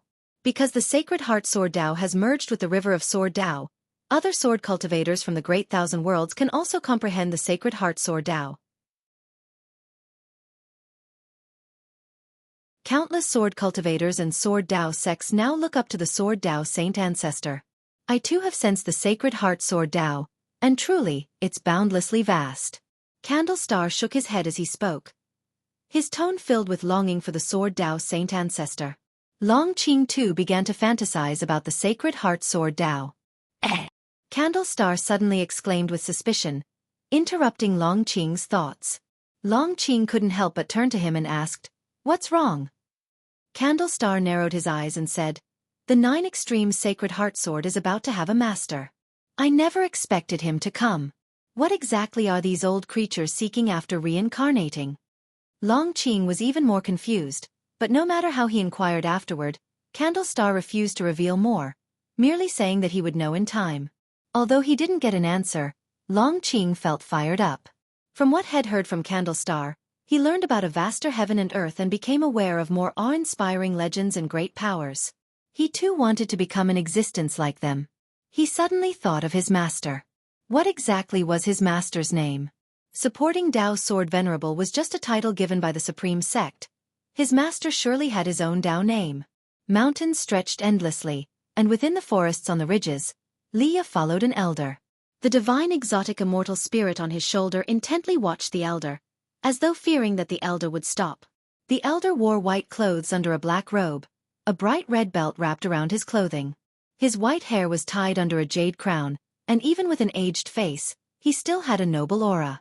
On the elder's back was a sword case with a piece of talisman paper attached, its blood-red characters faintly glowing with a cold light. The elder suddenly stopped walking, startling Li Ya into halting as well. "You wouldn't think of snatching the sword from me with your Nirvana realm cultivation level, would you?" the elder asked Li Ya without turning around. Li Ya took a deep breath and said, "Of course not, but having witnessed your power, I wish to take you as my master to cultivate the most powerful sword Dao." His eyes burned with fervor. The astonishing great battle he had witnessed still echoed in his mind. The image of the elder suppressing the crowd with a single sword strike made a profound impression on him. He had heard from a senior observer that among the great cultivators vying for the divine sword was a powerful being who stood at the ninth heaven of the immortal path. But when he learned such a formidable figure had taken action, he completely abandoned the thought of seizing the sword, adopting more of a spectator's mentality instead. However, the great power of the ninth heaven that he intended to observe ended up defeated, and the defeat was an utter disaster. After the elder left with the divine sword, Leah could still feel the divine sword's guidance, and so he followed. How could the elder not notice his pursuit? When Leah actually managed to keep up, he started to feel hopeful, thinking that perhaps the other party wanted to give him a chance. The elder turned to face Leah and said, "To take me as your master is not impossible. The karma on you is complex, as if someone has altered your fate. Precisely because of that, you should have better comprehension towards the Tao of karma and destiny. I might even pass on this 9 extreme sacred heart sword to you. But, Leah immediately asked, but what? Hearing that he could possess the sword, his breathing quickened.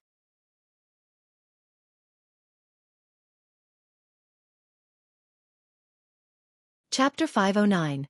Sword Annihilation Ancestor, Imperial Authority Mythology. However, to inherit my Taoist lineage and bear my karma means you will obtain unparalleled power, but you will have difficulty finding peace for the rest of your life. The old man stared at Leah, speaking slowly and deliberately, his gaze icy cold. Leah was frightened by his eyes. He didn't answer right away but instead carefully reflected on his life. Although he had faced hardships, he always felt that his current status was entirely due to the aid of others. In the first half of his life, his imperial father had shielded and protected him.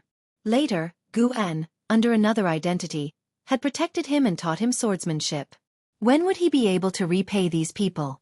Leah found himself caught in a difficult decision.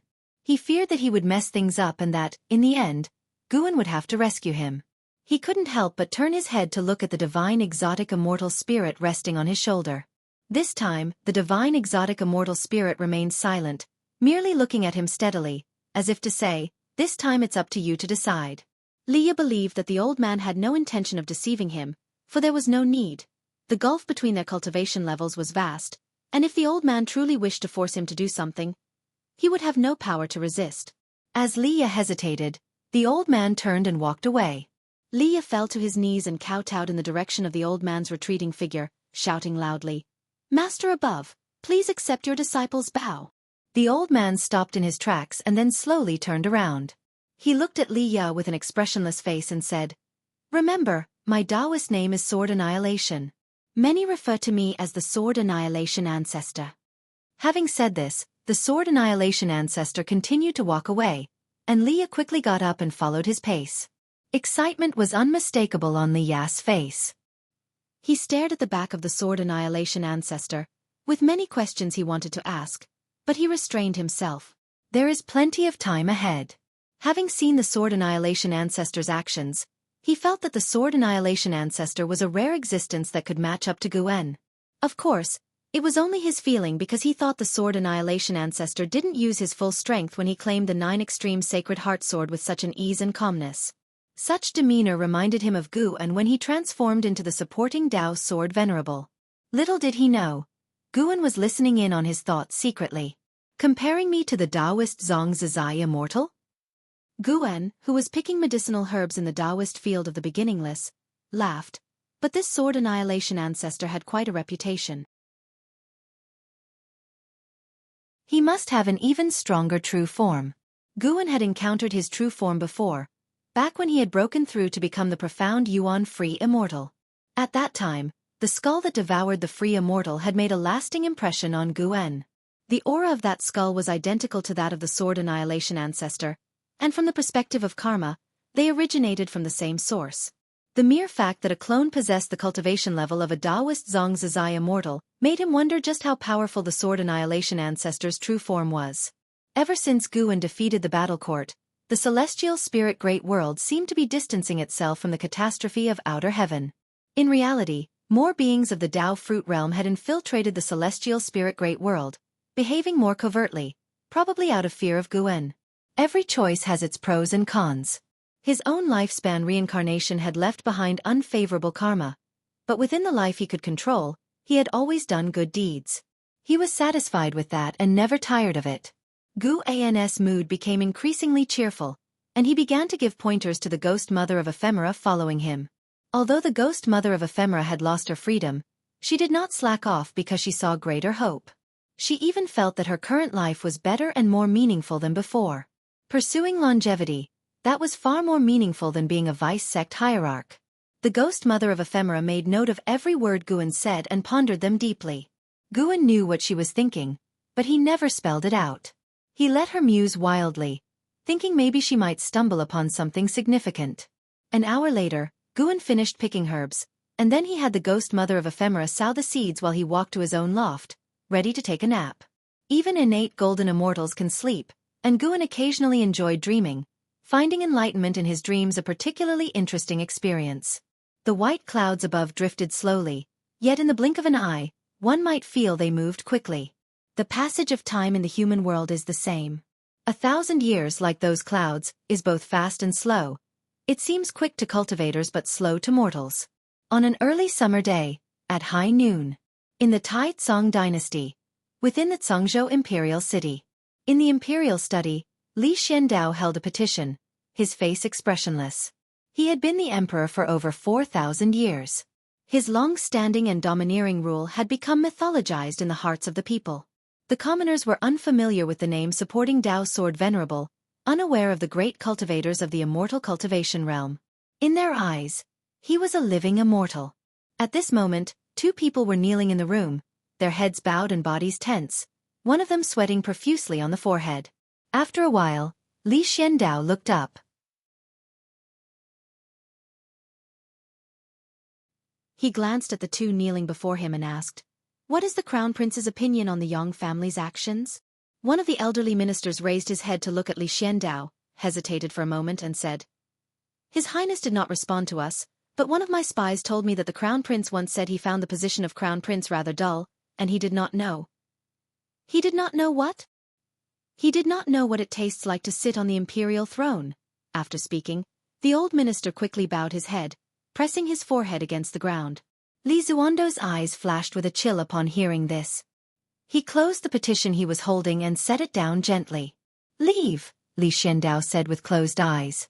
The two ministers immediately stood up, performed a salutary bow, and left quickly.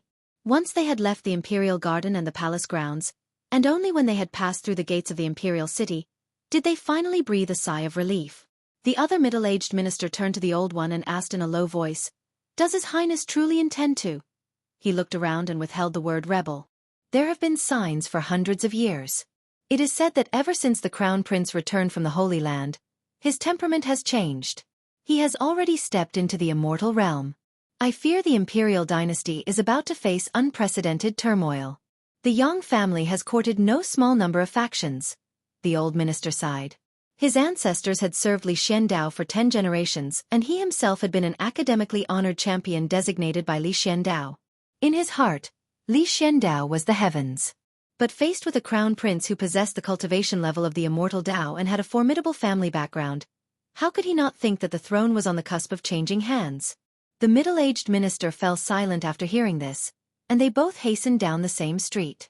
Meanwhile, back in the imperial study, Li Xiandao slowly opened his eyes, gazing straight ahead, and suddenly said, "Guan, supporting Dao Sword Venerable, you should be able to hear my words, right?"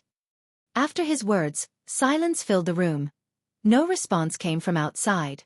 He took a deep breath, stood up, walked around the desk, and then, lifting the hem of his robe, knelt on the ground. "Guan, if there is still any affection between us, please help me," Li Xiandao said with a resolute expression. He then began to kowtow. However, just as his forehead was about to touch the ground, a hand caught his forehead, preventing it from touching the floor.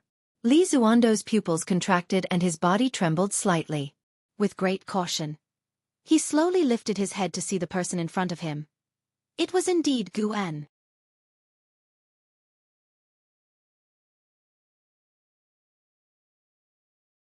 Chapter 510. The number one genius. Guan looked at Li Xiandao, who knelt before him, and felt quite moved. At the beginning of his cultivation, Li Xiandao had given him a lot of support. Although at that time, Guan had already been able to fend for himself, Li Xiandao treated him as a junior without knowing his true cultivation level. Throughout their interactions, Li Xiandao had never bullied him and was always so kind to him. The end-of-the-world valley provided by Li Xiandao was also an important part of Guan's income in the first half of his life. The valley had been planted with high-tier cultivation herbs from the start, which were extremely significant for Guan before he reached 100 years old. Additionally, Li Xiandao had treated Yi Yan, Yang Jian, and Wu Xin quite well, so Guan had always had a good impression of Li Xiandao. He felt that there was a bond of sentiment between him and Li Xiandao. Their conversations were always delightful. It's just that Li Xiandao, as the emperor, was too busy, and they seldom met. The last time they had met was more than 2,000 years ago. Li Xiandao had already achieved nirvana, but he displayed a cultivation level of integration realm. He had his own network of connections, but compared to the Yang family behind Li Lingtian and his mother, the forces he had gathered were not as strong. "Rise," Guan said softly, looking at the stunned Li Xiandao, and then he lifted him up. After Li Xiandao stood up, he took a deep breath and said, "You really didn't leave?" Guan smiled and responded, "It seems we truly are people of the same path. You know what I'm thinking." Hearing this, Li Xiandao knew that Guan had seen through his hidden cultivation. He wasn't too surprised, considering how high Guan's cultivation level was. "Let's sit down and talk." Guan gestured with his hand, and Li Xiandao nodded, then turned and walked to the table.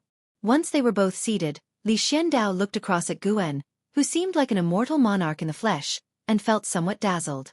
A mix of emotions flooded him. He was surprised, relieved, and felt undeservingly favored. He hadn't expected that he could actually summon Guan and had abandoned the supreme sect but not him. How could he not be moved? "Tell me, how can I help you?" Guan asked.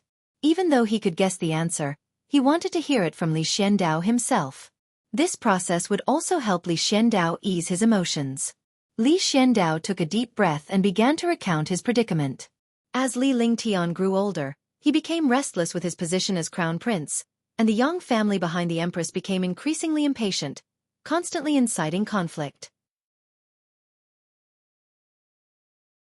A talent had emerged from the Yang family and had been taken into the holy court at the human world peak, a place far more formidable than all sects within the Broken Sea domain. Li Zuando's hidden cultivation level was nothing compared to the human world peak. It wasn't Li Lingtian that Li Xiandao feared but the human world peak. Guan listened patiently. After Li Xiandao finished speaking, he remarked, "That kid Li Lingtian has never been a quiet one since he was young, but that's normal. Being born into the imperial dynasty, how could he not aspire for imperial power?" Li Zuando's face turned slightly awkward as he admitted, "Indeed, I can't blame him. But the struggle for imperial power relies on one's own means. At least under my rule, the Taizong dynasty has always been developing well." That was indeed true. The Taizong dynasty had enjoyed thousands of years of peace, and while a prosperous age could harbor many internal conflicts, Li Xiandao always managed to resolve them well. Guan didn't feel that Li Xiandao should give up his throne. As long as the people of the Taizong dynasty were doing well and Li Zuando's lifespan was long, he indeed could keep sitting on his throne. Li Xiandao looked at Guan, his heart uneasy. In his eyes, the human world peak posed no threat to Guan, yet there really was no need for Guan to help him against the human world peak. Even if Li Xiandao offered everything he had, it probably wouldn't catch Guan's interest. Guan then spoke, "How about this? I'll have Yang Jian come and help you, and from now on serve you. How does that sound?" He arranged this because Yang Jian recently wanted to leave the holy court and, conveniently, Yang Jian was the first person to defeat Li Lingtian, so their fated rivalry could be prolonged. Even to this day, Li Lingtian was still using Yang Jian as a benchmark. Upon hearing this, Li Zuando's eyes brightened, and he asked, "Really? Can it be done?" He was very fond of Yang Jian. From the first sight of him, he wanted to win him over. That's why he had previously gathered the imperial dynasty's resources to forge an appropriate divine weapon for Yang Jian. "Of course, he'll arrive in a few days," Guan said with a smile. He believed Li Xiandao could go even further. No matter how the future evolved, for all beings, a situation with many strong contenders was better. If the whole world were to be ruled by a single power, it would be prone to troubles. Just like before, when the Holy Court ruled the world, demon cultivators could slaughter the people of an entire region, and the truth could be easily suppressed by the Saint King. Therefore, with such thoughts in mind, Guan also hoped that the Taizong dynasty could endure and prosper further. Of course, he would only facilitate and mediate, never intervene directly. In fact, Yang Jian had a good impression of Li Xiandao, and it could be beneficial for both if they teamed up.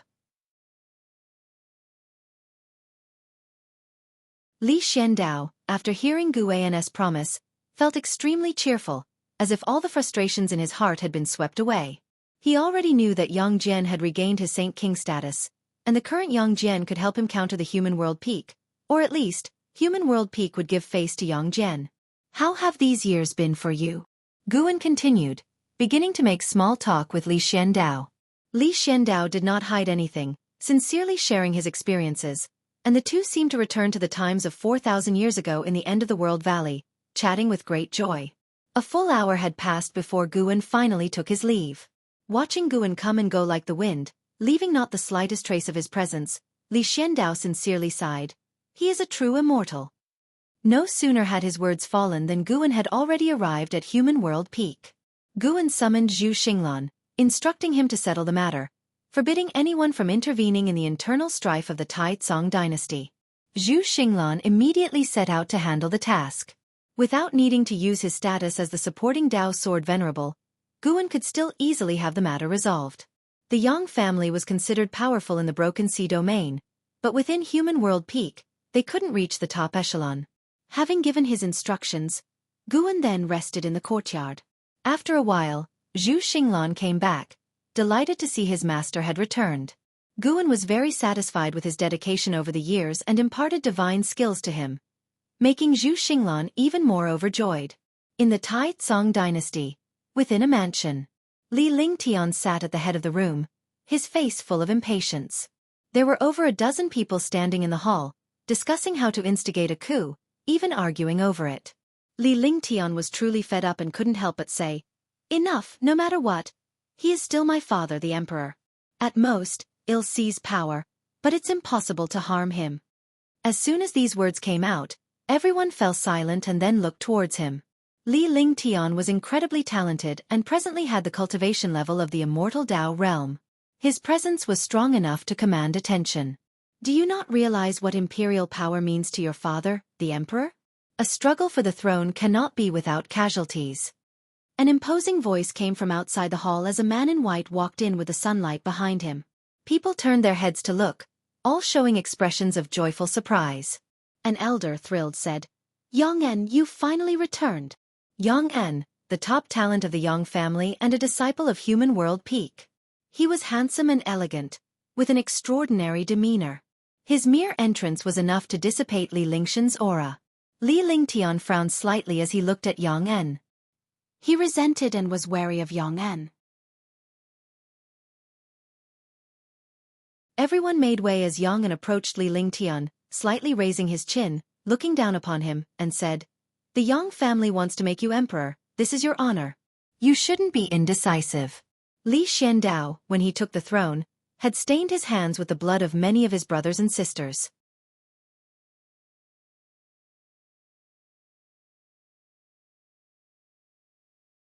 Chapter 511. You are not worthy of the name. And Yang An's words won the approval of the other people in the hall. They spoke in turn, continuing to persuade Li Lingtian, hoping he could let go of a woman's kindness. He must be ruthless in his actions, or else it would be easy to run into trouble. The more they agreed, the more irked Li Lingtian became. A bunch of Yang surnamed people forcing him, of the Li surname, to kill someone with the same surname? He wanted to curse loudly, but he was no longer the impulsive youth he once was. He had to maintain his relationship with the Yang family. The Yang family had provided him with too many cultivation resources. Too many for him to cut ties with. The reason he wanted to become emperor was precisely because he could not gather the force of the Tai-Tsong dynasty for his own gains. No matter how high his talent might be, he still needed heavenly materials and earthly treasures and opportunities to push his cultivation faster. There were as many geniuses in this world as there were innumerable stars. He was not the brightest among them. Li Lingtian's complexion grew increasingly unsightly, and Yang En did not stop the others from admonishing him. Instead, he watched Li Lingtian with great interest. His reason for coming was not merely to support Li Lingtian. In the eyes of the Yang family, their seizing the throne was already a done deal. What they needed to do was suppress Li Lingtian and make the imperial authority a plaything in the hands of the Yang family. When did the Yang family become the masters of the Tai-Tsong dynasty? How is it that I, who am also surnamed Yang, do not know this? A resounding voice echoed through heaven and earth, reaching the ears of everyone in the hall. Before they could react, a figure, glittering with silver light, appeared out of nowhere beside Yang En glanced over and his pupils suddenly dilated. The blade's edge was at his throat, making his body feel like it was in a cold cellar, chilled to the bone. Standing beside Yang En was a man clad in silver armor. His left hand gripping a three-pointed double-bladed saber, its blade horizontal in front of him, pressed against Yang An's throat. His posture was so casual that it brought an indescribable shock to everyone present. Li Lingtian stared at Yang Jian, his eyes widening and his mouth opening involuntarily. "It's you." Li Lingtian could never forget Yang Jian. The two had spent many years together, and he had often sparred with Yang Jian, never winning once. How many years had it been? He had fantasized about the scene of meeting with Yang Jian again, but he had never imagined it would be under these circumstances. After a brief silence, a female cultivator of the Yang family couldn't help but ask, "Who are you?" The others hastily took out their magic artifacts. Even though they were frightened by the Yang family, they had no intention to run because this was the Yang family's ground, and their descendants were outside. They could not flee. Yang An looked at Yang Jian, sweating profusely. He was locked in by Yang Jian's intent to kill, his mana frozen, unable to mobilize it. He couldn't see through Yang Jian's cultivation level at all. But one thing was certain. He was no match for this person. Yang Jian glanced at Yang An and said, "Given your connections with Li Lingtian, put away your delusions." His gaze then shifted to Li Lingtian, his eyes indifferent. "Kid, nobody can touch your father's imperial seat, including you. Don't forget the ambitions you told me about. How did you end up so vulgar?" On hearing this, Li Lingtian's face turned red, but he had no rebuttal. Because he once told Yang Jian that he wanted to become the #1 cultivator in the world, he wanted to pursue longevity and immortality, not to be some prince or crown prince. However, as his realm grew higher, he felt increasing resistance, and he couldn't help but ponder worldly possessions. "Who are you really? The person you are holding is from the human world peak. You had better weigh your options," another middle-aged cultivator said through gritted teeth. Yang Jian glanced at him, his eyes so cold that it terrified the man, who instinctively stepped back. The human world peak is formidable, and their peak master, the Taoist monarch of eternal years, is indeed a great power. I have discussed the Tao with him. "Oh, that's right. I am Yang Jian, the Candle World Saint King from the Holy Court. Have any of you heard of me?" Yang Jian's words made everyone's complexion change dramatically. The Saint King of the Holy Court. The cultivators of the Yang family were so frightened that they knelt down, foreheads to the ground, begging for Yang Jian's forgiveness. Li Lingtian sat stunned in his chair. Although he was puzzled as to why Yang Jian had become a Saint King, he was very clear about one thing. In front of the Holy Court, the human world peak was nothing. Yang Jian's gaze moved back to Yang An, making Yang An's Tao heart tremble. "You are not worthy of the name and, from today on, change your name," Yang Jian said with an unquestionable tone. Yang An's throat bobbed as he involuntarily uttered a word, "Okay." Seeing Yang Jian easily suppress the Yang family, Li Lingtian's mouth opened slightly, a sense of overwhelming defeat welling up inside him. The gap between him and Yang Jian was getting bigger and bigger. The seasons of the human world cycled, and early autumn had arrived once again. In the woods outside the Taoist field of the beginningless, Guan lay on a tree branch, dappled sunlight speckling his face as he examined his attribute panel.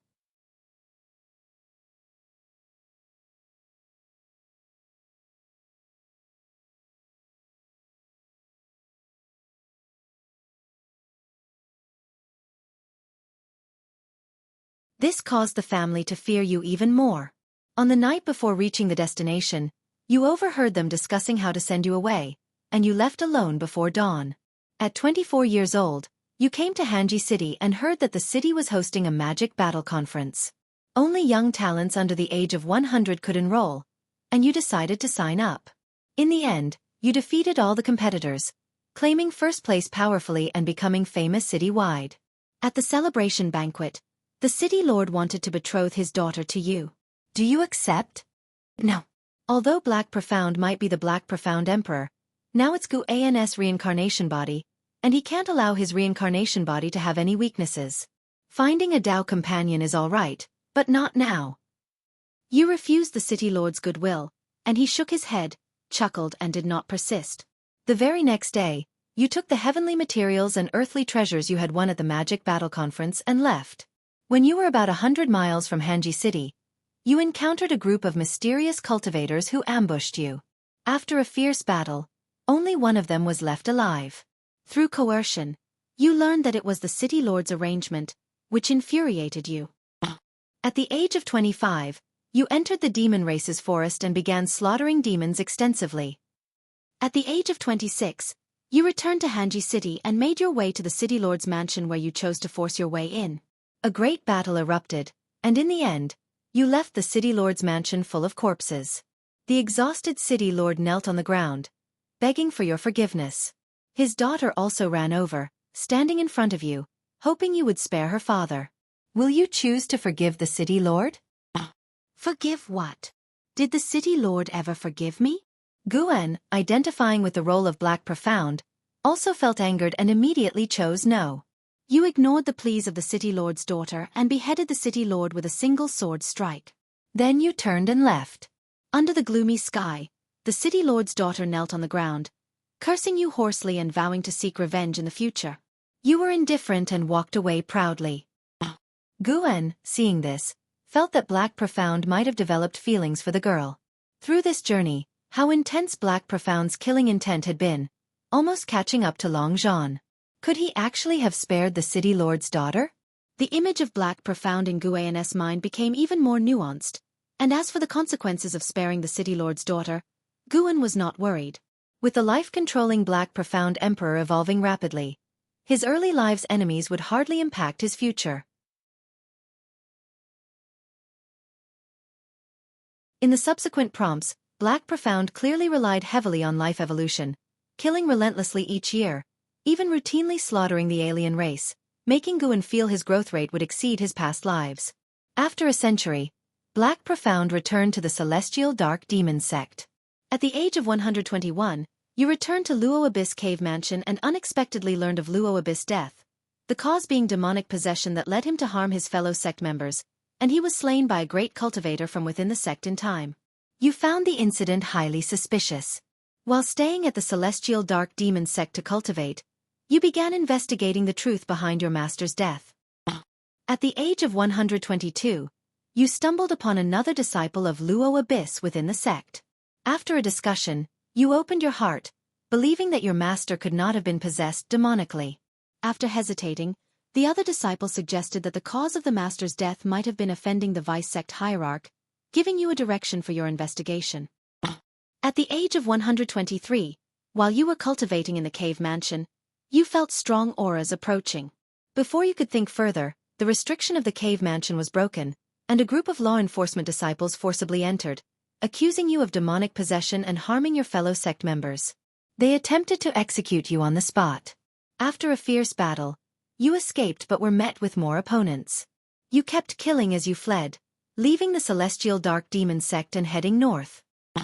At the age of 124, you arrived in the land of the North Nether.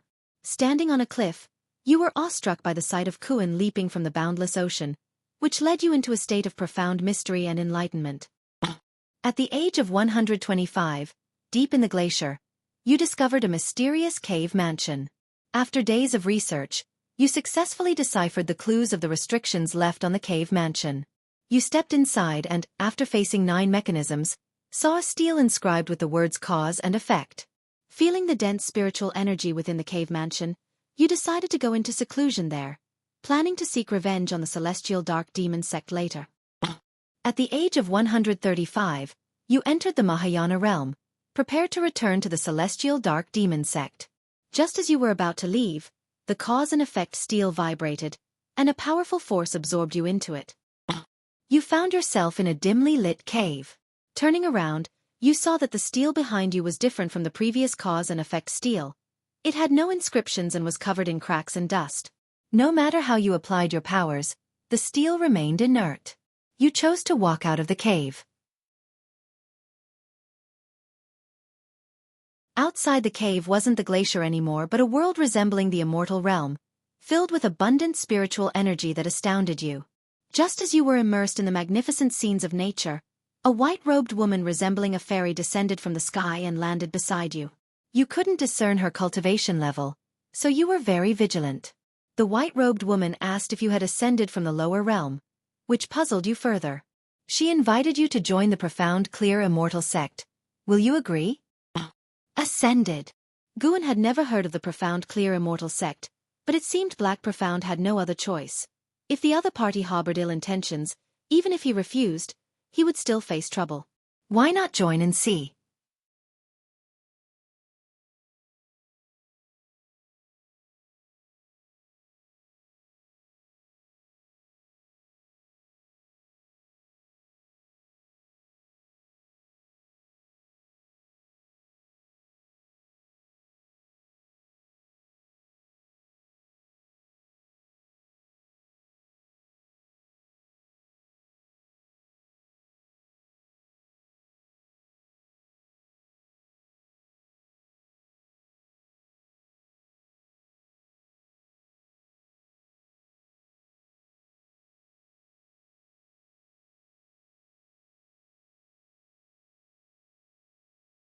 Chapter 515. 9 Een Divine Mansion, Terrifying Celestial God. At 3,116 years old, Guan comprehended the Taoist unique venerate skill and perceived the 3,000 great Tao, gaining enlightenment within his heart. In that same year, all the karma avatars he had sent out were annihilated. He did not inform Wu Dao Immortal of this event. At 3,320 years old, Guan found Wu Dao Immortal and expressed a desire to engage in slaughter. Wu Dao Immortal did not let him leave but instead sent him into the boundless purgatory, a place of exile used by the celestial court. Anyone who fell into it could only engage in endless slaughter until they were killed. At 3,321 years old, Guan condensed his own Taoist Emperor divine skills. By the age of 3,350, Guan had leveraged lifespan evolution to forcefully enter the heaven-encompassing free immortal realm. He met Emperor Guangyu, and through Emperor Guangyu, he gained a deeper understanding of the boundless purgatory. At age 3,362, a powerful being was exiled into the purgatory by the celestial court. Guan witnessed this powerful being besieged, killing gods when gods stood in the way and demons when demons blocked the path. Feeling that he was no match, he stayed away from the battlefield. At 3,400 years old, Emperor Guangyu, with that powerful being, found Guan. This person was known as the Emperor Zhenhai, also a heaven-encompassing free immortal. They prepared to go and slaughter the most terrifying existence in the boundless purgatory, the no-prison demon lord. At 3,401 years old, the three of you found the no-prison demon lord. However, you were no match for him. After being repeatedly heavily injured, Wu Dao Immortal suddenly appeared at the critical moment. Unexpectedly, he was acquainted with the no-prison demon lord. The no-prison demon lord looked at you and forced you to choose between Emperor Guangyu and Emperor Zhenhai, with only one of them being able to survive with you. You fell into a dilemma. It was time for Guan to make a choice, and he secretly breathed a sigh of relief. He still had a choice to make, which meant that the reincarnation body was still under the control of the lifespan reincarnation. Choosing between Emperor Guangyu and Emperor Zhenhai was easy. After all, he knew Emperor Guangyu better because of Black Profound. Guan immediately chose Emperor Guangyu. You chose to let Emperor Guangyu live, yet the no-prison demon lord did not slay Emperor Zhenhai but instead took him as a subordinate. You and Emperor Zhenhai exchanged glances, feeling the hostility from the other. Afterwards, Wu Dao Immortal brought you back from the boundless purgatory to the land of reincarnation. At 3,500 years old, you took advantage of Wu Dao Immortal's absence and stealthily left his dojo, embarking on your own adventure in the land of reincarnation.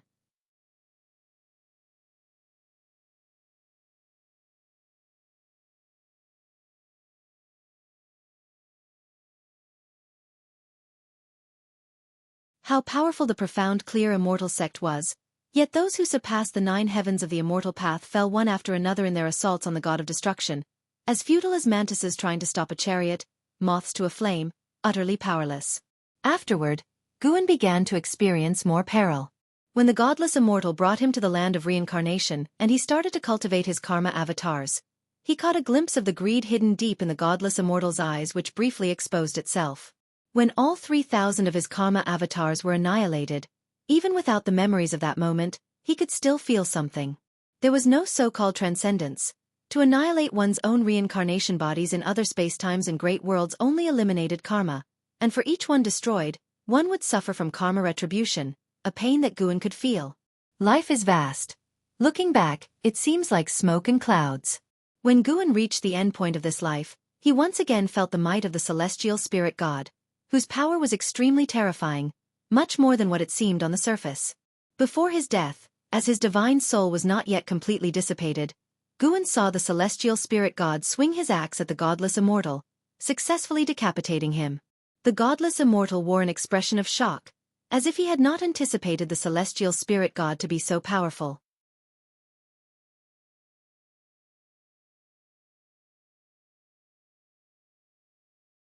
Chapter 516. Taoist Unique Venerate Skill. The reincarnation inheritance had ended. When Guan opened his eyes, the sky had darkened. He looked up to see the night sky sparkling with stars, making him feel as if a lifetime had passed. The memories from Black Profound Emperor's million-year reincarnation had completely merged into his soul. It was as if he had truly lived through those million years. Dark great world, profound pure great world, path of the great Tao, land of reincarnation. He had truly become the black profound emperor, the two merging into one.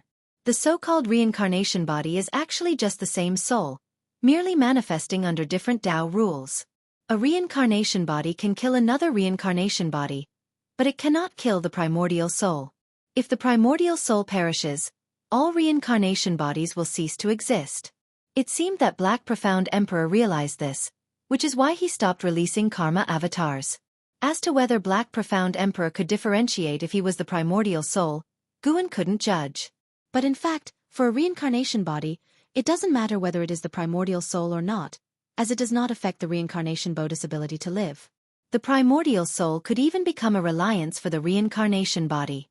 God of Destruction had Black Profound Emperor destroy all other reincarnation bodies just so he could escape all karmic ties and then possess a body to evade the celestial court's pursuit. Regrettably, what God of Destruction didn't understand was that Black Profound Emperor's reincarnation body operated differently from what he perceived as reincarnation. Guan's lifespan reincarnation was not bound by the Tao rules. No one could therefore infer his reincarnation body and primordial soul through Black Profound Emperor. This life, Black Profound Emperor had helped Guan understand the Great Thousand World, path of the Great Tao, and land of reincarnation, even revealing to him other paths of cultivation. Taoist Emperor. The Taoist Emperor is a branch in the path of cultivation, anchored in the Great Tao, obtaining the power of the Great Tao at an earlier realm, becoming an existence that realms cannot measure. To become a Taoist Emperor, one must gain the acknowledgement of the Great Tao, an exceedingly arduous task. Black Profound Emperor also became a Taoist Emperor through the inheritance left by the evil Emperor. The world established by the Great Tao is truly boundless. Even an innate golden immortal is not enough to comprehend the true essence of the Great Tao. Footsteps approached from behind, interrupting Guan's thoughts. Shen Zhen came and sat in front of him, curiously asking, "What's wrong? You've been here all day and night." She had watched for a long time and approached only after seeing Guan slightly move.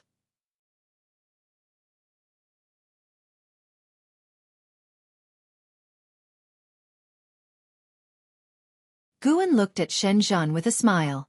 Upon hearing this, Shen Zhen's eyes lit up, and she nodded eagerly. This skill is profound and mysterious. It won't show effects in just a year or two. Be mentally prepared, Guan cautioned. Shen Zhen replied, "In this dojo, I'm in no rush." Guan was amused, then proceeded to impart the Taoist unique venerate skill of the Black Profound Emperor to Shen Zhen. The Taoist unique venerate skill was originally taught by the immortal without Tao to the Black Profound Emperor, but the Black Profound Emperor had enhanced it, making it even stronger. Guan guessed that the Black Profound Emperor had utilized lifespan evolution, which was why the immortal without Tao, despite pursuing him, couldn't defeat him. The Taoist unique venerate skill of the Black Profound Emperor had surpassed that of the immortal without Tao. The Taoist unique venerate skill was a complete Taoist technique, including divine skills, spells, evasion techniques, and formations, among others. Once Shen Zhen inherited the Taoist unique venerate skill, she could cease cultivating other Taoist techniques. With so many reincarnation memories merged, Guan mastered countless Taoist techniques, and the Taoist unique venerate skill was definitely one of the top tier. Perhaps the Black Profound Emperor's talent was not as great as that of Yang Xian, nor his combat ability, but his opportunities were quite extraordinary. Guan didn't pass it orally but raised his hand, his fingers pressing on Shen Zhen's forehead.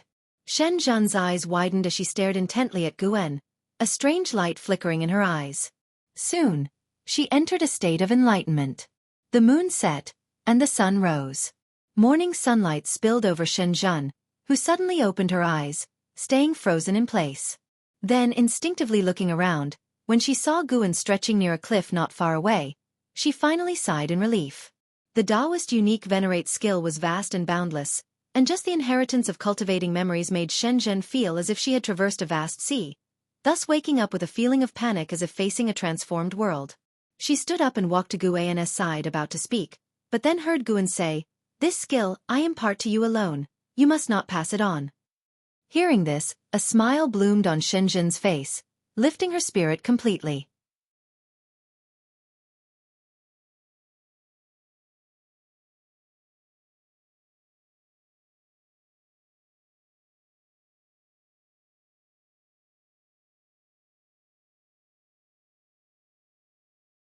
Guan walked slowly, and his voice gradually soothed the waves in Xian's heart. When they returned to the Taoist field of the beginningless, a figure appeared out of nowhere in front of them. It was the Blood Prison Great Saint. The transformed Blood Prison Great Saint looked at Xian and sneered. "Didn't expect you to come. Let's have a match." He had long wanted to fight Xian. Xian clearly remembered the Blood Prison Great Saint and immediately agreed to the challenge without hesitation, thus, completely pushing his worries aside. Guan raised his hand to create a barrier, allowing the two to enter and fight to their heart's content. Once they entered, they immediately unleashed their auras, which also alerted the others in the dojo since they were unfamiliar with Xian's aura and couldn't help but overthink. One figure after another appeared beside Guan, inquiring about Xian's identity. Guan briefly introduced him, and when they heard that Guan had personally brought Xian in, they dismissed their concerns and began to look forward to his performance. Chen Chuan felt Xian's aura and secretly marveled. As they were both in the Nirvana realm, he felt he was probably no match for Xian.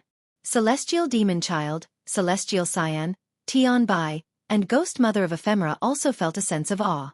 Jiang Shi and Enchanting watched the fight earnestly, hoping to learn. Shen Zhan came up to Guan and whispered, "His karma and destiny are changing rapidly." Guan glanced at her but did not respond. Indeed, there were changes. The changes were due to Guan cleansing Xian's karma to prevent powerful beings from using him to predict the presence of the Taoist field of the beginningless. Better safe than sorry, even though Guan was already an innate golden immortal, he still acted cautiously.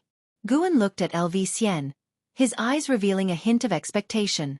Meanwhile, far across the realms, Liya arrived in front of the 9 Extremes Sacred Heart Sword. The area was an open forest, and the Sword Annihilation Ancestor stood nearby, watching Liya. In front of Liya, the 9 Extremes Sacred Heart Sword was stuck in the soil, its blade etched with crimson flame patterns and about 4 fingers wide. The hilt was dark purple, resembling the scale armor of some exotic beast wrapped around it, and the guard was engraved with a lifelike, eerie eye. As Liya looked at the 9 Extremes Sacred Heart Sword, he tried to calm his emotions, while the divine exotic immortal spirit leaped out of his body and perched on his shoulder, eyeing the 9 Extremes Sacred Heart Sword.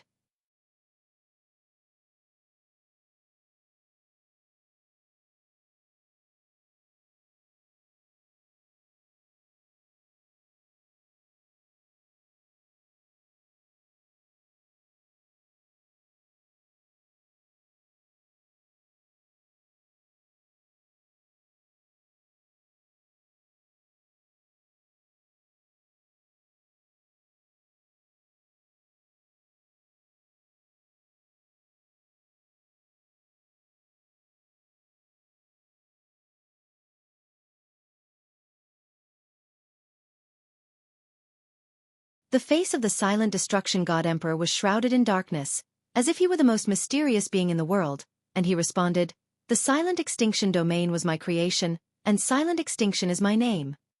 The saint minister opened his mouth, his face etched with disbelief.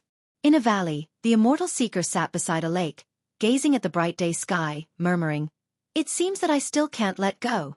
"Whose chess piece are you?" Zhu Shi, who sat meditating in the middle of the lake, opened her eyes and glanced at him, asking, "Whom are you talking about?" "The one who created the Qi of Annihilation." "The Divine Emperor? Someone of his caliber is also a chess piece?" "Indeed, he's been tirelessly working for the bloodline of the Long clan.